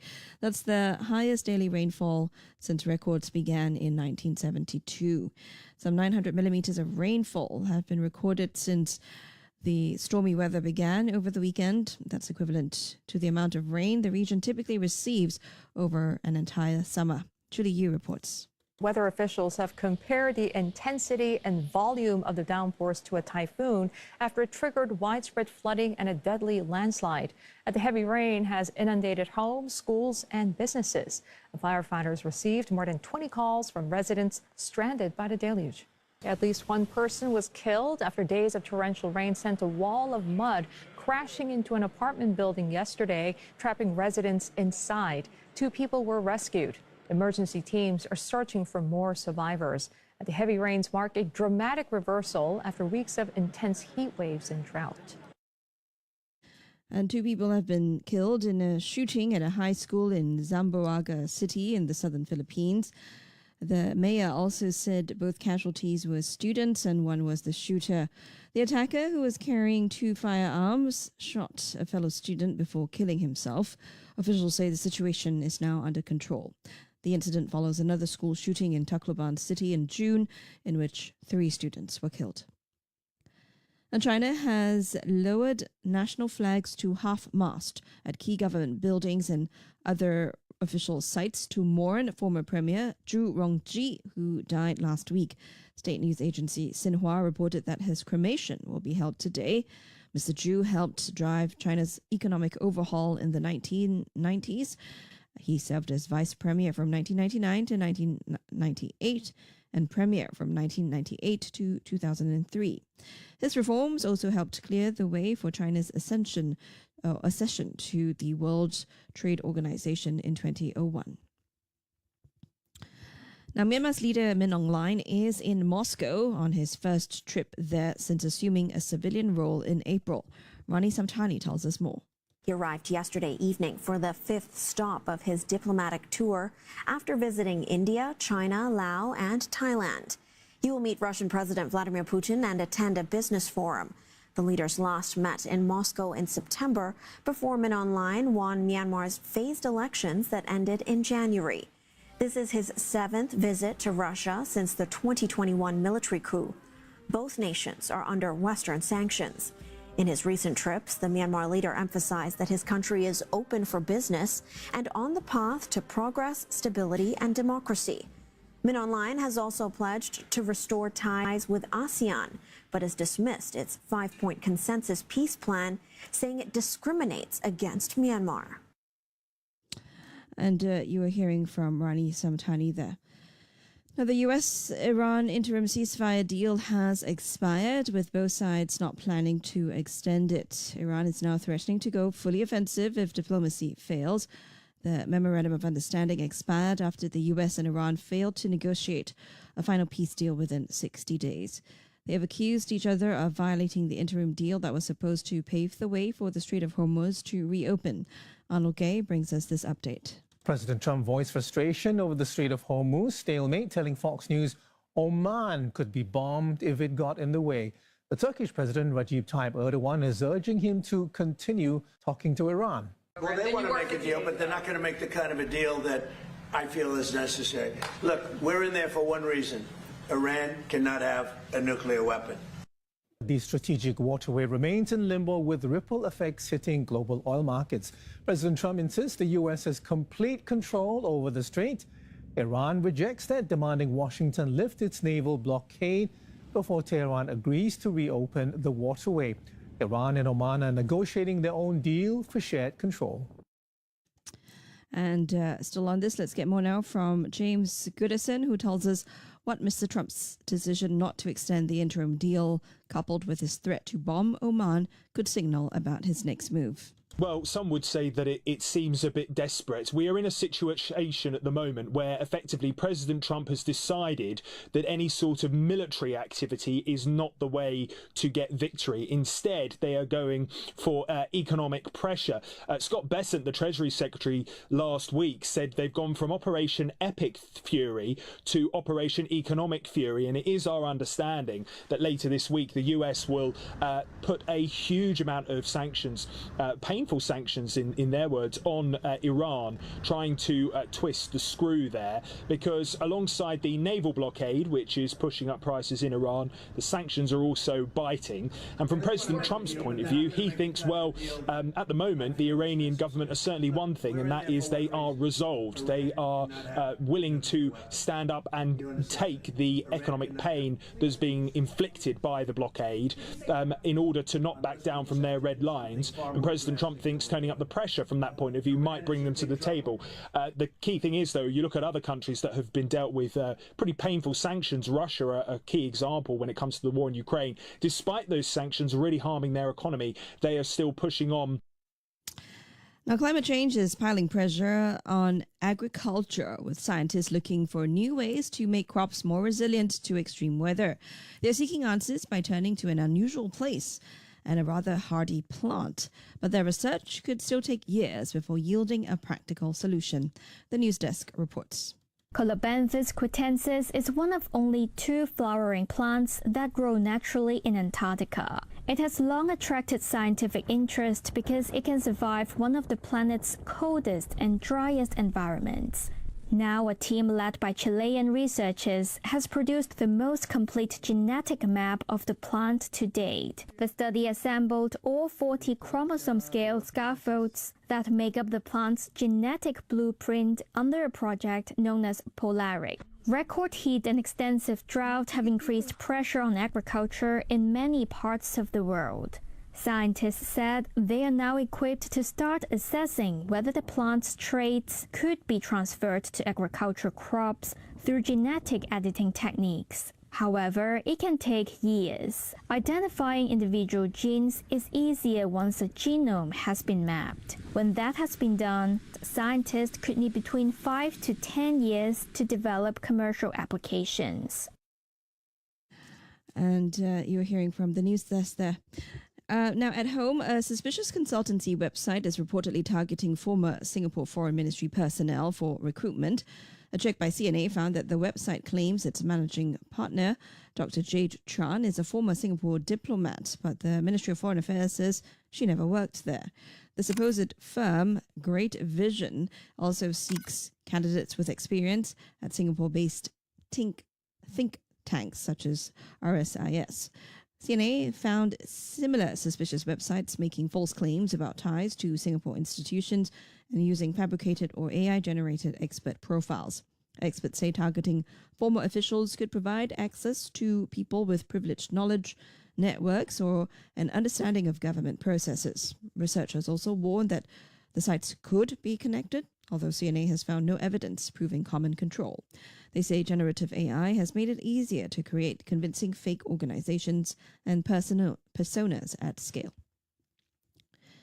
And Singapore Customs has seized more than 81,000 cartons of counterfeit cigarettes at a warehouse unit in the Changi Free Trade Zone. The cigarettes were found in June during an inspection of a consignment bound for Mexico. Officers discovered assorted cigarette brands packed in cardboard boxes. Trademark owners later confirmed the cigarettes were counterfeit. The Changi Free Trade Zone is a special economic area where goods can be imported, stored, and re-exported without the immediate payment of goods and services tax. Singapore Customs says it does not condone the use of free trade zones for illicit activities. It adds that counterfeit and illicit tobacco undermine fair trade and pose risks to consumers. And finally, Singapore's first private assisted living development has started operations, offering an alternative to seniors who need some support, but not necessarily nursing home care. Perennial Living at Parry Avenue spans 195,000 square feet and has 200 assisted living apartments and 100 nursing suites. The development includes medical, rehabilitation, and traditional Chinese medicine services. Residents also have access to a wellness center, swimming pool, gym, karaoke lounge, mahjong, and restaurant. Assisted living packages start at about $8,000 a month, while nursing suites start at some $7,600. Perennial Holdings expects the development to reach about 30% occupancy within its first year, rising to 80% the following year. The company says close to 30 prospective residents have expressed strong interest. And that is your news with me, Cheryl Goh. Headlines anytime on CNA 938 and CNA.Asia.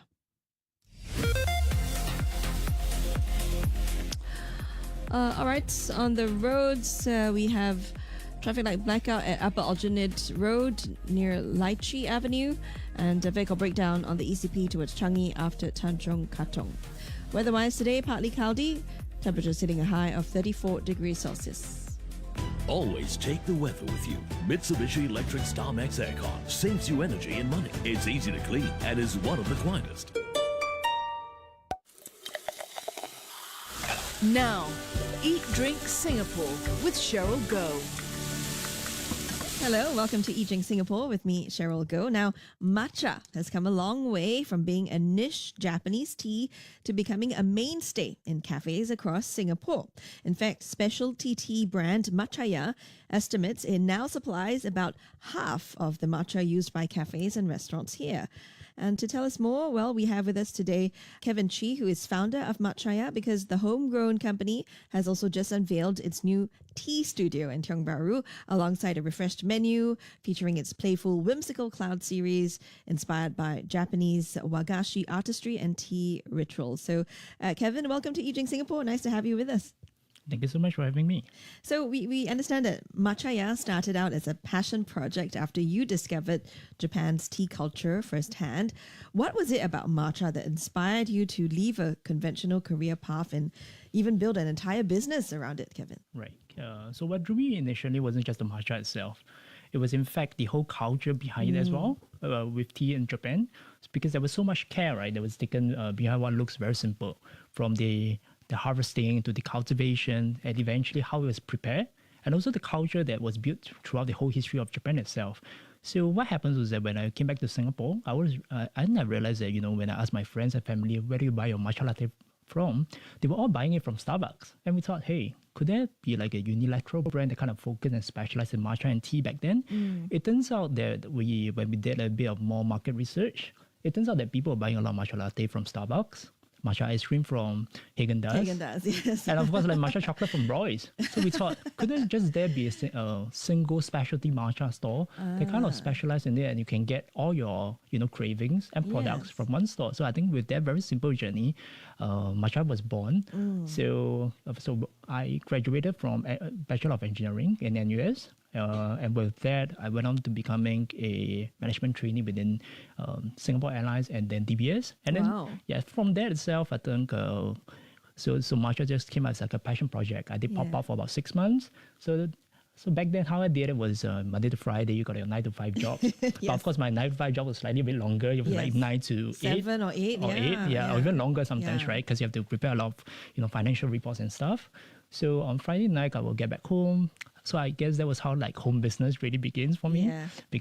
So I was just brewing matcha latte in bottle.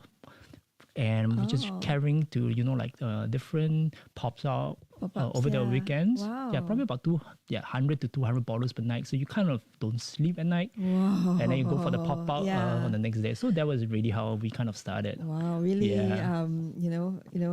a rough, not say a rough start, but a interesting start, and look at where you've grown. The thing is, Kevin, so when you launched Matcha in 2015, that was 11 years ago. So matcha then wasn't that popular. I think it was still quite relatively niche in Singapore, but you made that leap and you decided, okay, I want to leave my stable corporate career and jump into this. At that time, did it feel like a risky bet? Oh, definitely. There wasn't any proven specialty matcha store in Singapore. Yeah. And there was no playbook to say that, hey, this might actually work. Yeah. So, I think part of it was I was young, I was naive, which I think really helps, because I think being slightly naive really helps in a way where You have hope. We have hope. Yeah. We have aspirations. And with that, we ask ourselves a simple question. Instead of asking how big the market could be, we ask ourselves, can we make something that the consumers generally want, and whether they will resonate with the brand. So that was how we kind of thought about how matcha wanted as a DNA. So in the early days, we were just really beginning to ask our customers, how this matcha tastes different from others. Because back then, people were asking, what's the difference between matcha and green tea? They couldn't tell the difference. Yeah. So we did a lot of education around it, and a lot of tastings and knowledge behind what is matcha. So with that, definitely I think it was really risky, but we were also very excited because we were creating that categories, while learning from our customers. Yeah. And I mean, Kevin, in the past, I would say 2 to 3 years, matcha has really exploded in Singapore. It's grown in popularity. So looking back then and seeing the trends now, how do you feel? Do you feel like, hey, I think I really spotted something way ahead of everyone else? Well, I think to answer this story, I'll say that we've been really lucky. Yeah. Yeah, because when we first started, of course, the idea was to build an ecosystem around matcha. And I always say that we were really thankful and lucky, and yet humble to survive it all. Yeah. Yeah. And now you're riding that wave. We're riding that wave. Yeah. We're still a very small team, and with that, we're still innovating the products and making sure that it's becoming more relevant to our, not just our older generation, but also the new generation as well. Yeah. Yeah.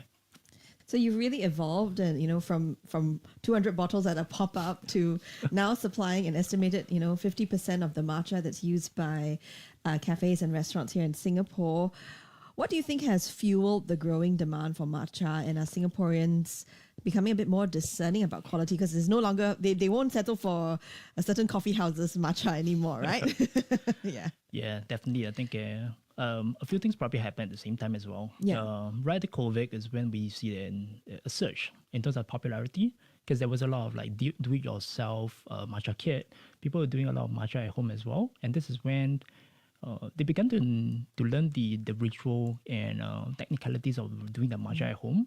The second thing, that we notice is that consumers are really becoming more discerning, because 5 to 6 years ago, a cafe could just serve any green tea powder, not matcha, and eventually call it matcha. And customers were just taking it as a beverage, as a drink, like an afterthought. But right now, we notice as a consumer, when they get to a cafe, they will ask, what's the cultivars behind it? Wow. What's the flavor notes behind it? And which harvest is it? Yeah. So it seems that Very educated now, right? Very educated, very sophisticated. And I think the I wouldn't say excessive traveling to Japan, but it definitely has opened up a whole new generation of consumers that has gotten in touch with matcha and the health benefit that it comes with. Yeah. So for someone like me, right? I do enjoy matcha. I don't drink coffee, so I drink a lot of matcha. But I'm not an expert. I have my own little whisking set and everything, but I'm by far not an expert. What are the signs of good quality matcha, and what should we look out for when we're ordering a matcha drink? Yeah. I think definitely no need to be an expert at all. I think we just revolve about 3 things. I would say it's the color, the aroma, as well as the balance. So good matcha, because they have been shaded well. So once it's being shaded, they stress test the plant, chroma chlorophyll. Essentially, they have a very vibrant green color, rather than just looking very yellow or brown. And when you smell it, it should be fresh. It should be a little bit vegetal. And in fact, they always say it tastes a little bit umami, because umami is the amount of amino acid. So food that taste umamis are things like seaweed, wagyu beef, MSG. So essentially, if you taste some of this distinctive note that comes with a good matcha, you know that you do get authentic good quality matcha in that sense. So color, aroma, and balance. That's right. Oh, okay, nice. Thanks for that, sharing that tip. So, at Matchaya, you have your new Whimsical Cloud series, Kevin, which takes inspiration from traditional Japanese wagashi artistry. What sparked the idea for this collection, and what experience were you hoping to create for your customers? Right. We've always been fascinated by wagashi because Japanese confectionery isn't just simply about sweetness. In fact, there's a very strong connection towards like seasonality, nature, texture, and visual storytelling.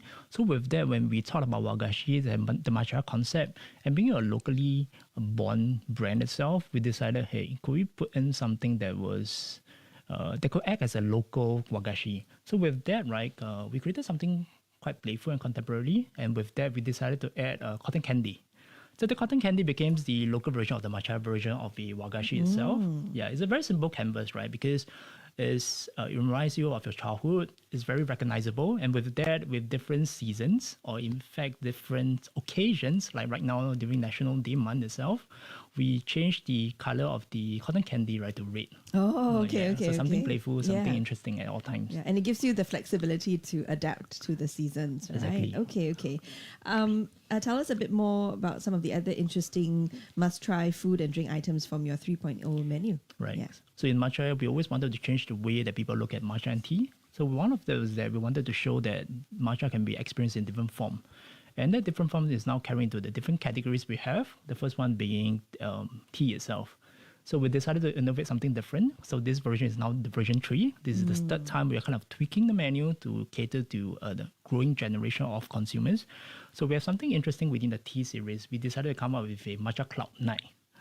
Oh. Yeah. So this Cloud 9, essentially, I think the idea is in the name itself. We want to take you to Cloud 9. Cloud 9. Yeah. So you feel very light and peaceful That's after right. drinking it. So the fun part is really about the layering. So what we did was that we put in matcha, and then we put in coconut water, and on top we add a slightly salted cream. Ooh. And with that itself, we also kind of sprinkle some salt on the rim itself. So it just cut through the richness that comes with it. So, and of course, we put in the cotton candy. Yeah. So what you really get is that you get that soft, creamy top, and then you get that umami matcha that comes with it, and of course, the refreshing taste of the coconut. Yeah. And of course, with the A hint cotton... of sweetness, right? Exactly. And with the cotton candy itself, there's so many ways you can play with it. You can either eat it off itself, you could dunk it into the matcha Cloud 9. Yeah, so wow. just different rendition of how you can enjoy the drink. Yeah. And of course, when it comes to food, in matcha itself, we also developed something different. We wanted to look at, other than the conventional sundaes, could we do something that's different or the bite size? So we decided to look at like rice burger. Rice burger, yeah. So the idea came from this, right? Because when we are looking at our local culture, what can we eat every day? Something pops out quite prominently. And there is like Hainanese chicken rice. Yes, I can eat it, very often. So I believe most of us can eat it every single day. Yeah. So what we did was that we mix in the chicken collagen into our rice and cook it. And with that, instead of the normal bun, so we use our pressed rice patty with chicken collagen. And with that, we put in a very nice piece of fried chicken cutlet. And of course, the sauce itself is using a 700 grade I've got him. Okay, let's go. Barbecue sauce as well. So what you get in this very fun Give me a hand. rice burger is that you get the heat from it, you get the savoriness, the crunch, you get umami within of it, and when you bite it itself, you feel that this is something that's different and very distinctively matcha. Got her in my sights.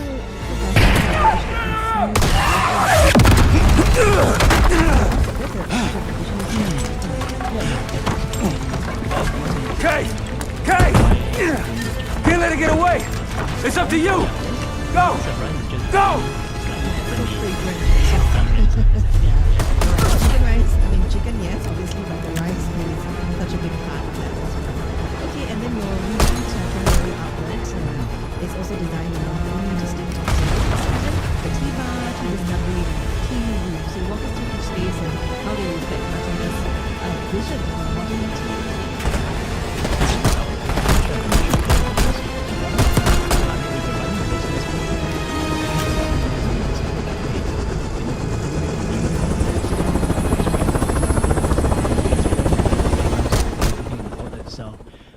looking at location itself, Tiong Bahru came out at the top.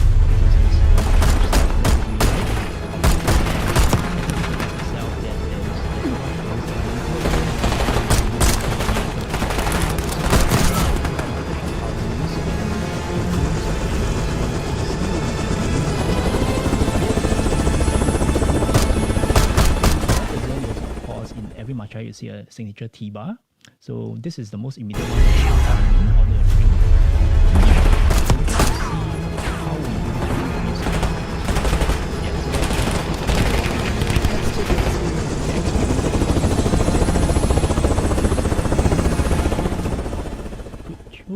Could we potentially convert the customers to our tea discovery, where they get to, play, smell, and using the 5 senses to discover tea? That becomes a merchandising area where you can then understand more about the origin, the flavors of the different blended teas and the matchas that we carry. Over the last 2 to 3 years itself, we see increasing number of corporates and retail customers coming to us for workshops. So they were really interested in what we do. And we decided to set up the Singapore first Tea Academy that kind of focus around matcha appreciation and tea blending workshop. Wow. So with that, our Zone 3, which is situated in the deeper end of our Tiong Bahru outlet, became that space of a tea room that allows them to kind of slow down. And we also conduct workshops, tasting sessions. And the fact that we also have many, B2B or corporate clients where we supply to cafes and restaurants, it's also kind of double up as a training room for them as well. So we can train the new batch of tea baristas. Yeah, tea baristas. I love that. Instead so of not baristas. just baristas. Yeah. That's right. Okay. And, beyond serving drinks and desserts, you are creating all these, like you said, the workshops, tea appreciation experiences. So do you think customers today, they're really looking for that experience? They want to know the process behind it, what goes on, and to enhance their own appreciation of a good cup of matcha? Yes. Yeah. We believe increasingly, yes. The food and beverage has become very experiential at this point of time. And customers are generally concerned or even very inquisitive about what they are consuming on a day-to-day basis. Because not just the first cup of coffee, there have been growing studies that, people are swapping their second and third cup of coffee with matcha because of the sustainable and clean energy. Yeah. So with that in mind, they are very interested in tasting notes, harvest. And with that in mind, we also realized that that particular consumers are not just from working class. They also come from companies, schools, and even increasingly teenagers, surprisingly. So for us, when we set up the academy, the education isn't so much like separated from the business. Right. We actually see it as part of the fuel, or in fact, the growing foundation to kind of elaborate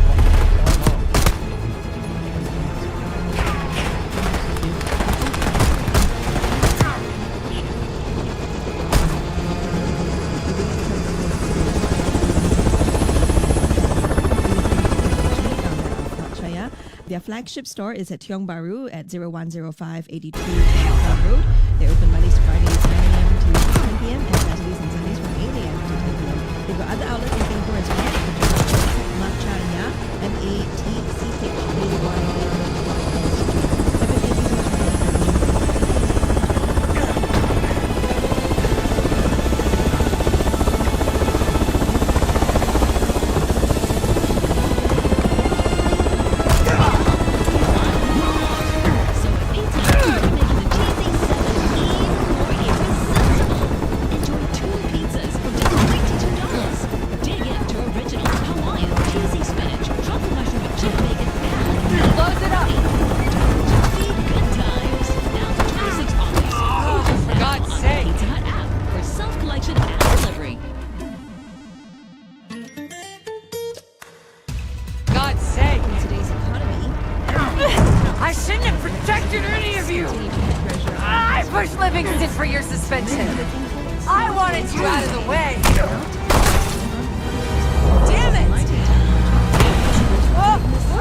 Mind Your Money, brought to you by Signify.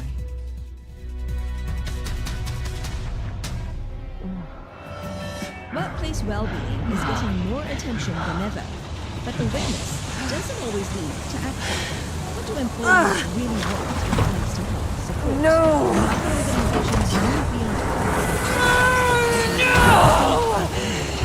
Look what you've done! I know what you really are, Case. The Cradle made you this. You owe everything to the Pantheon. Destroyer. The Cradle. Again.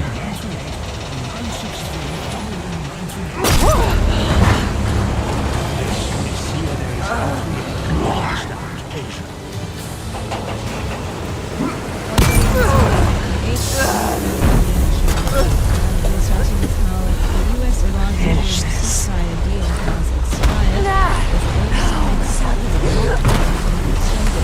We have to get out of this.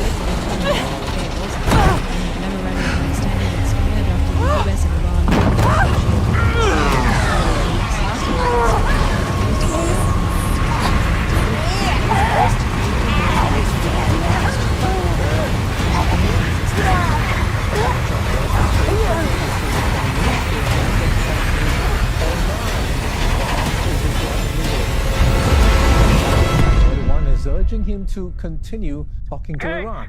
Well, they want to make a deal, but they're not going to make the kind of a deal that I feel is necessary. Look, we're in there for one reason. Iran cannot have a nuclear weapon. We did it, Case. The strategic waterway remains in limbo with ripple effects hitting global oil markets. President Trump insists the U.S. has complete control over the strait. Iran rejects that, demanding Washington lift its naval blockade before Tehran agrees to reopen the waterway. Iran and Oman deal for shared control. Now to how the South Korean city of Kyoche has been battered by a once-in-a-200-year rainstorm, more than 600 millimeters of rain. You getting medals or concrete books? Province yesterday. That's the highest daily rainfall. But I can start with an apology. Damn straight. I'm not sure how you pulled it off, but it's not lost on me that you prevented one of the greatest catastrophes of our time. 900 millimeters of rainfall has been recorded since the stormy weather began on the weekend. That's equivalent to the amount of rain the region typically receives over an entire summer. Weather officials have compared the intensity and volume of the downpours to a typhoon after it triggered widespread flooding and a deadly landslide. Heavy rain has inundated homes, schools, Your reach and businesses. is greater than it's ever been. Firefighters received more than 20 calls from residents stranded by the deluge. All of you. The Kojay city government warned that I can provide whatever you need. is at high Accommodations, risk of resources, overflowing. cash, additional More than manpower. 100 residents have all been of it off the evacuated. books. I thought the Cold War was Pedestrian over. traffic have been banned No in more need affected for, areas. what was Bus it? services are Global also suspended, gunslingers. with power cut to more than 3,500 The Cold homes War and may be over, businesses. but the world is more At least dangerous one than it's ever person been. was killed after The nature days of our torrential enemy rain is sent a wall unclear of mud now. crashing What do you into want an us to do apartment about it? building What you've yesterday, always done. trapping residents inside. Protect 2 people us. were rescued. Emergency Harrow may teams be are gone, searching for but more not the Pantheon. survivors. I the heavy need you rains mark a back in dramatic Avalon. reversal after weeks of intense still a heat threat. waves I and do. drought. And worse, Thousands of people whatever in the cabal brought Philippines Harrow are into the waiting Pantheon for aid still in lives the inside island our of house. Flores after Saturday's powerful quake. We thought they were long gone, Aftershocks have been rattling the island since but it the turns out 7.7 magnitude tremor. they never left. Authorities say the stands at 68, so into temporary shelters. 4,500 homes have been damaged or destroyed. The provincial governor has declared a state of emergency to deal with the disaster. More than 1,800 military and police personnel have been deployed to help. 10 aircraft and several vessels will distribute more than 100 metric tons of aid and supplies. Rescue teams are continuing to search for victims, but says it's been a struggle reaching isolated communities as roads have been damaged or blocked by landslides. Aid workers are slowly reaching the areas closest to the epicenter and have reported extensive damage. Now, a suspicious consultancy website is reportedly targeting former Singapore Foreign Ministry personnel for recruitment. A check by CNA found that the website claims its managing partner, Dr. Jade Chan, is a former Singapore diplomat, but the Ministry of Foreign Affairs says she never worked there. The supposed firm, Great Vision, also seeks candidates with experience at Singapore-based think tanks such as RSIS. Now, CNA found similar suspicious websites making false claims about ties to Singapore institutions and using fabricated or AI-generated expert profiles. Experts say targeting former officials could provide access to people with privileged knowledge, networks, or an understanding of government processes. Researchers also warn the sites could be connected, although CNA has found no evidence proving common control. They say generative AI has made it easier to create convincing fake organizations and personas at scale. That's your news with me, Cheryl Go. Headlines anytime on CNA 938 and CNA.Asia.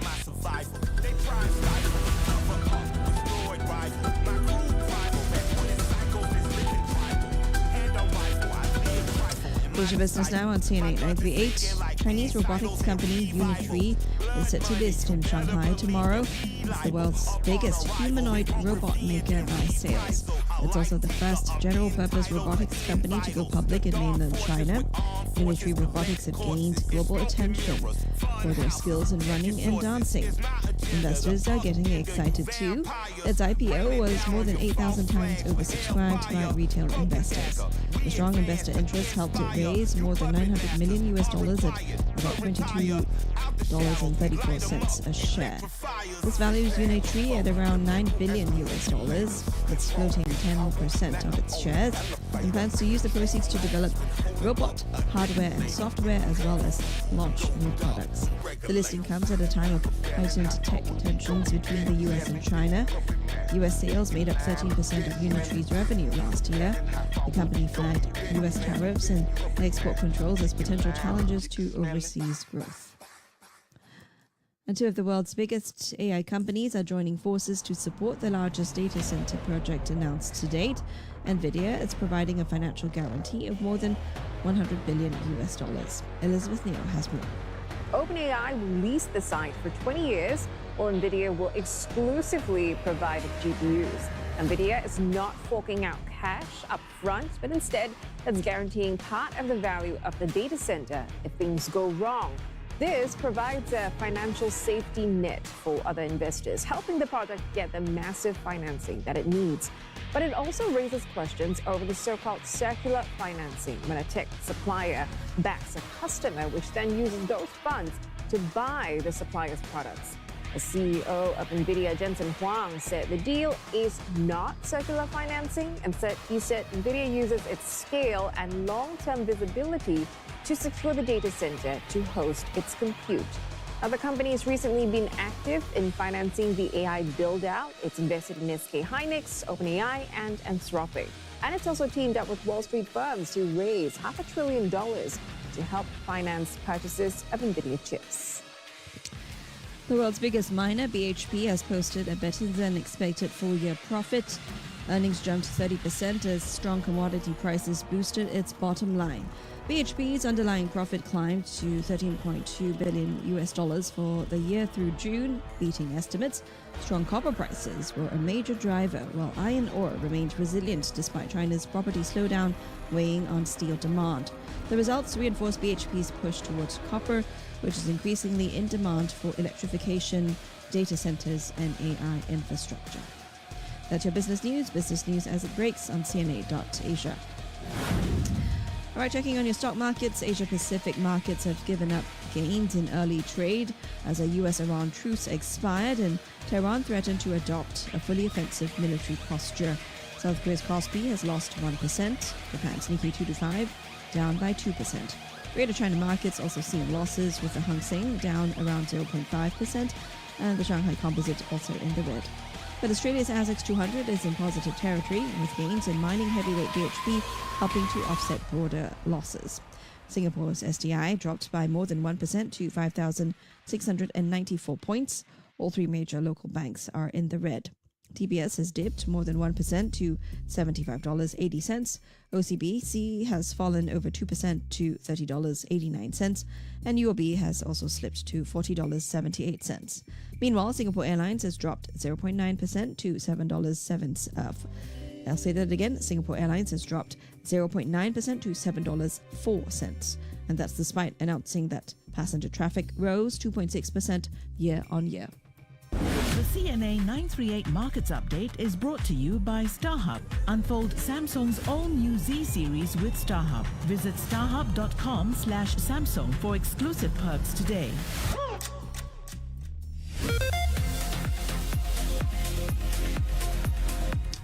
Alrighty, checking on the roads for you. It's 1:39 on this Tuesday, the 18th of August. Vehicle breakdown on the SLE towards BKE after Upper Thompson Road. An obstacle on the PIE towards Tuas after Pioneer Road North. Please avoid lane 2. As always, please do be patient. Drive carefully. That brings me to the end of this Tuesday's edition of Middays with me, Cheryl Goh. Thanks as always for your company. We've got a replay of Mind Your Money coming up, where we look at reputation management and how it has evolved in this AI and social media world. And after that, Melanie Olivero taking you through the afternoon with Made in Singapore from 2 o'clock. Have a lovely rest of your Tuesday. Cheryl Goh saying bye-bye for now.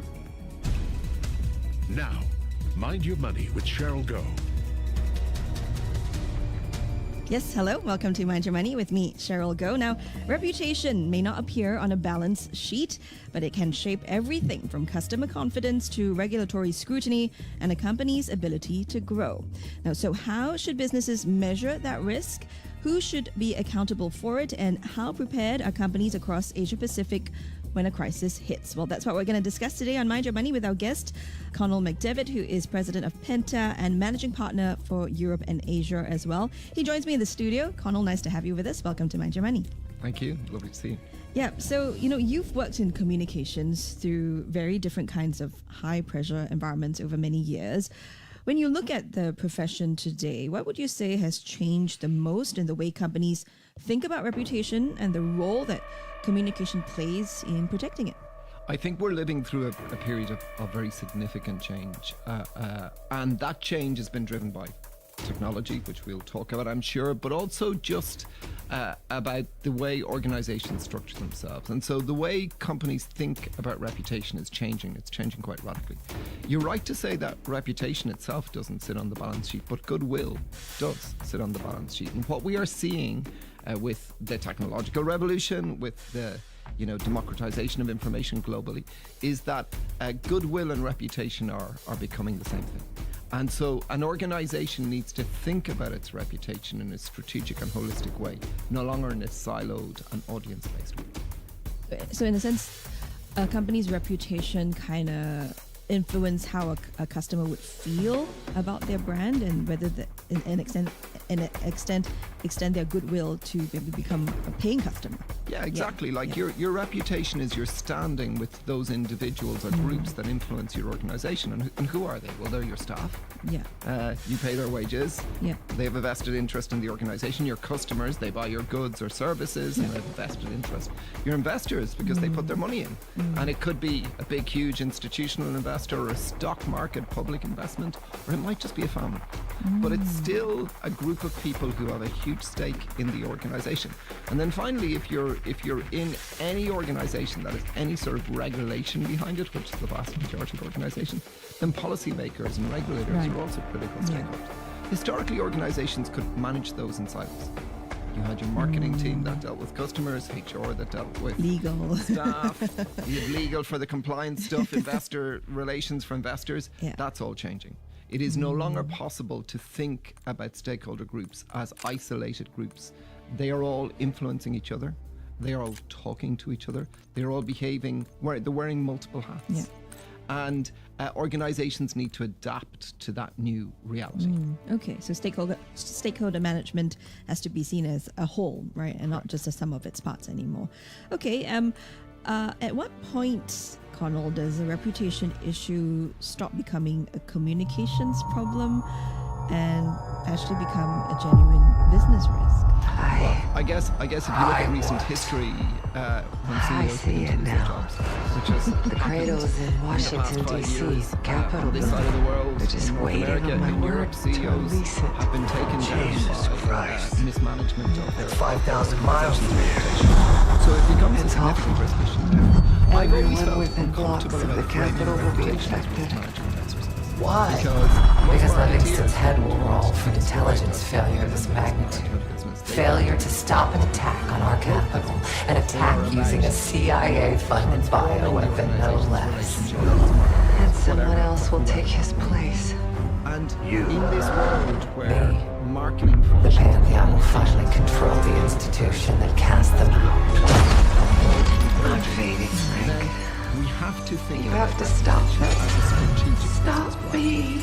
And yes, there is. They risk. have one last card to Of course there is. play. When it goes wrong, it goes really badly wrong, and the consequences are more severe today than they might have been a decade ago. But I would encourage business leaders, no matter how big or small their business is, to think about their reputation as a strategic question that they want to be talking about every single month. Yeah, okay. But if reputation is treated as a business risk, how do you actually measure it in a way which means something to a board or a risk committee? Well, the good news is that the data exists today to be able to understand what all your stakeholders are seeing. You can monitor that literally, you can measure it. You can also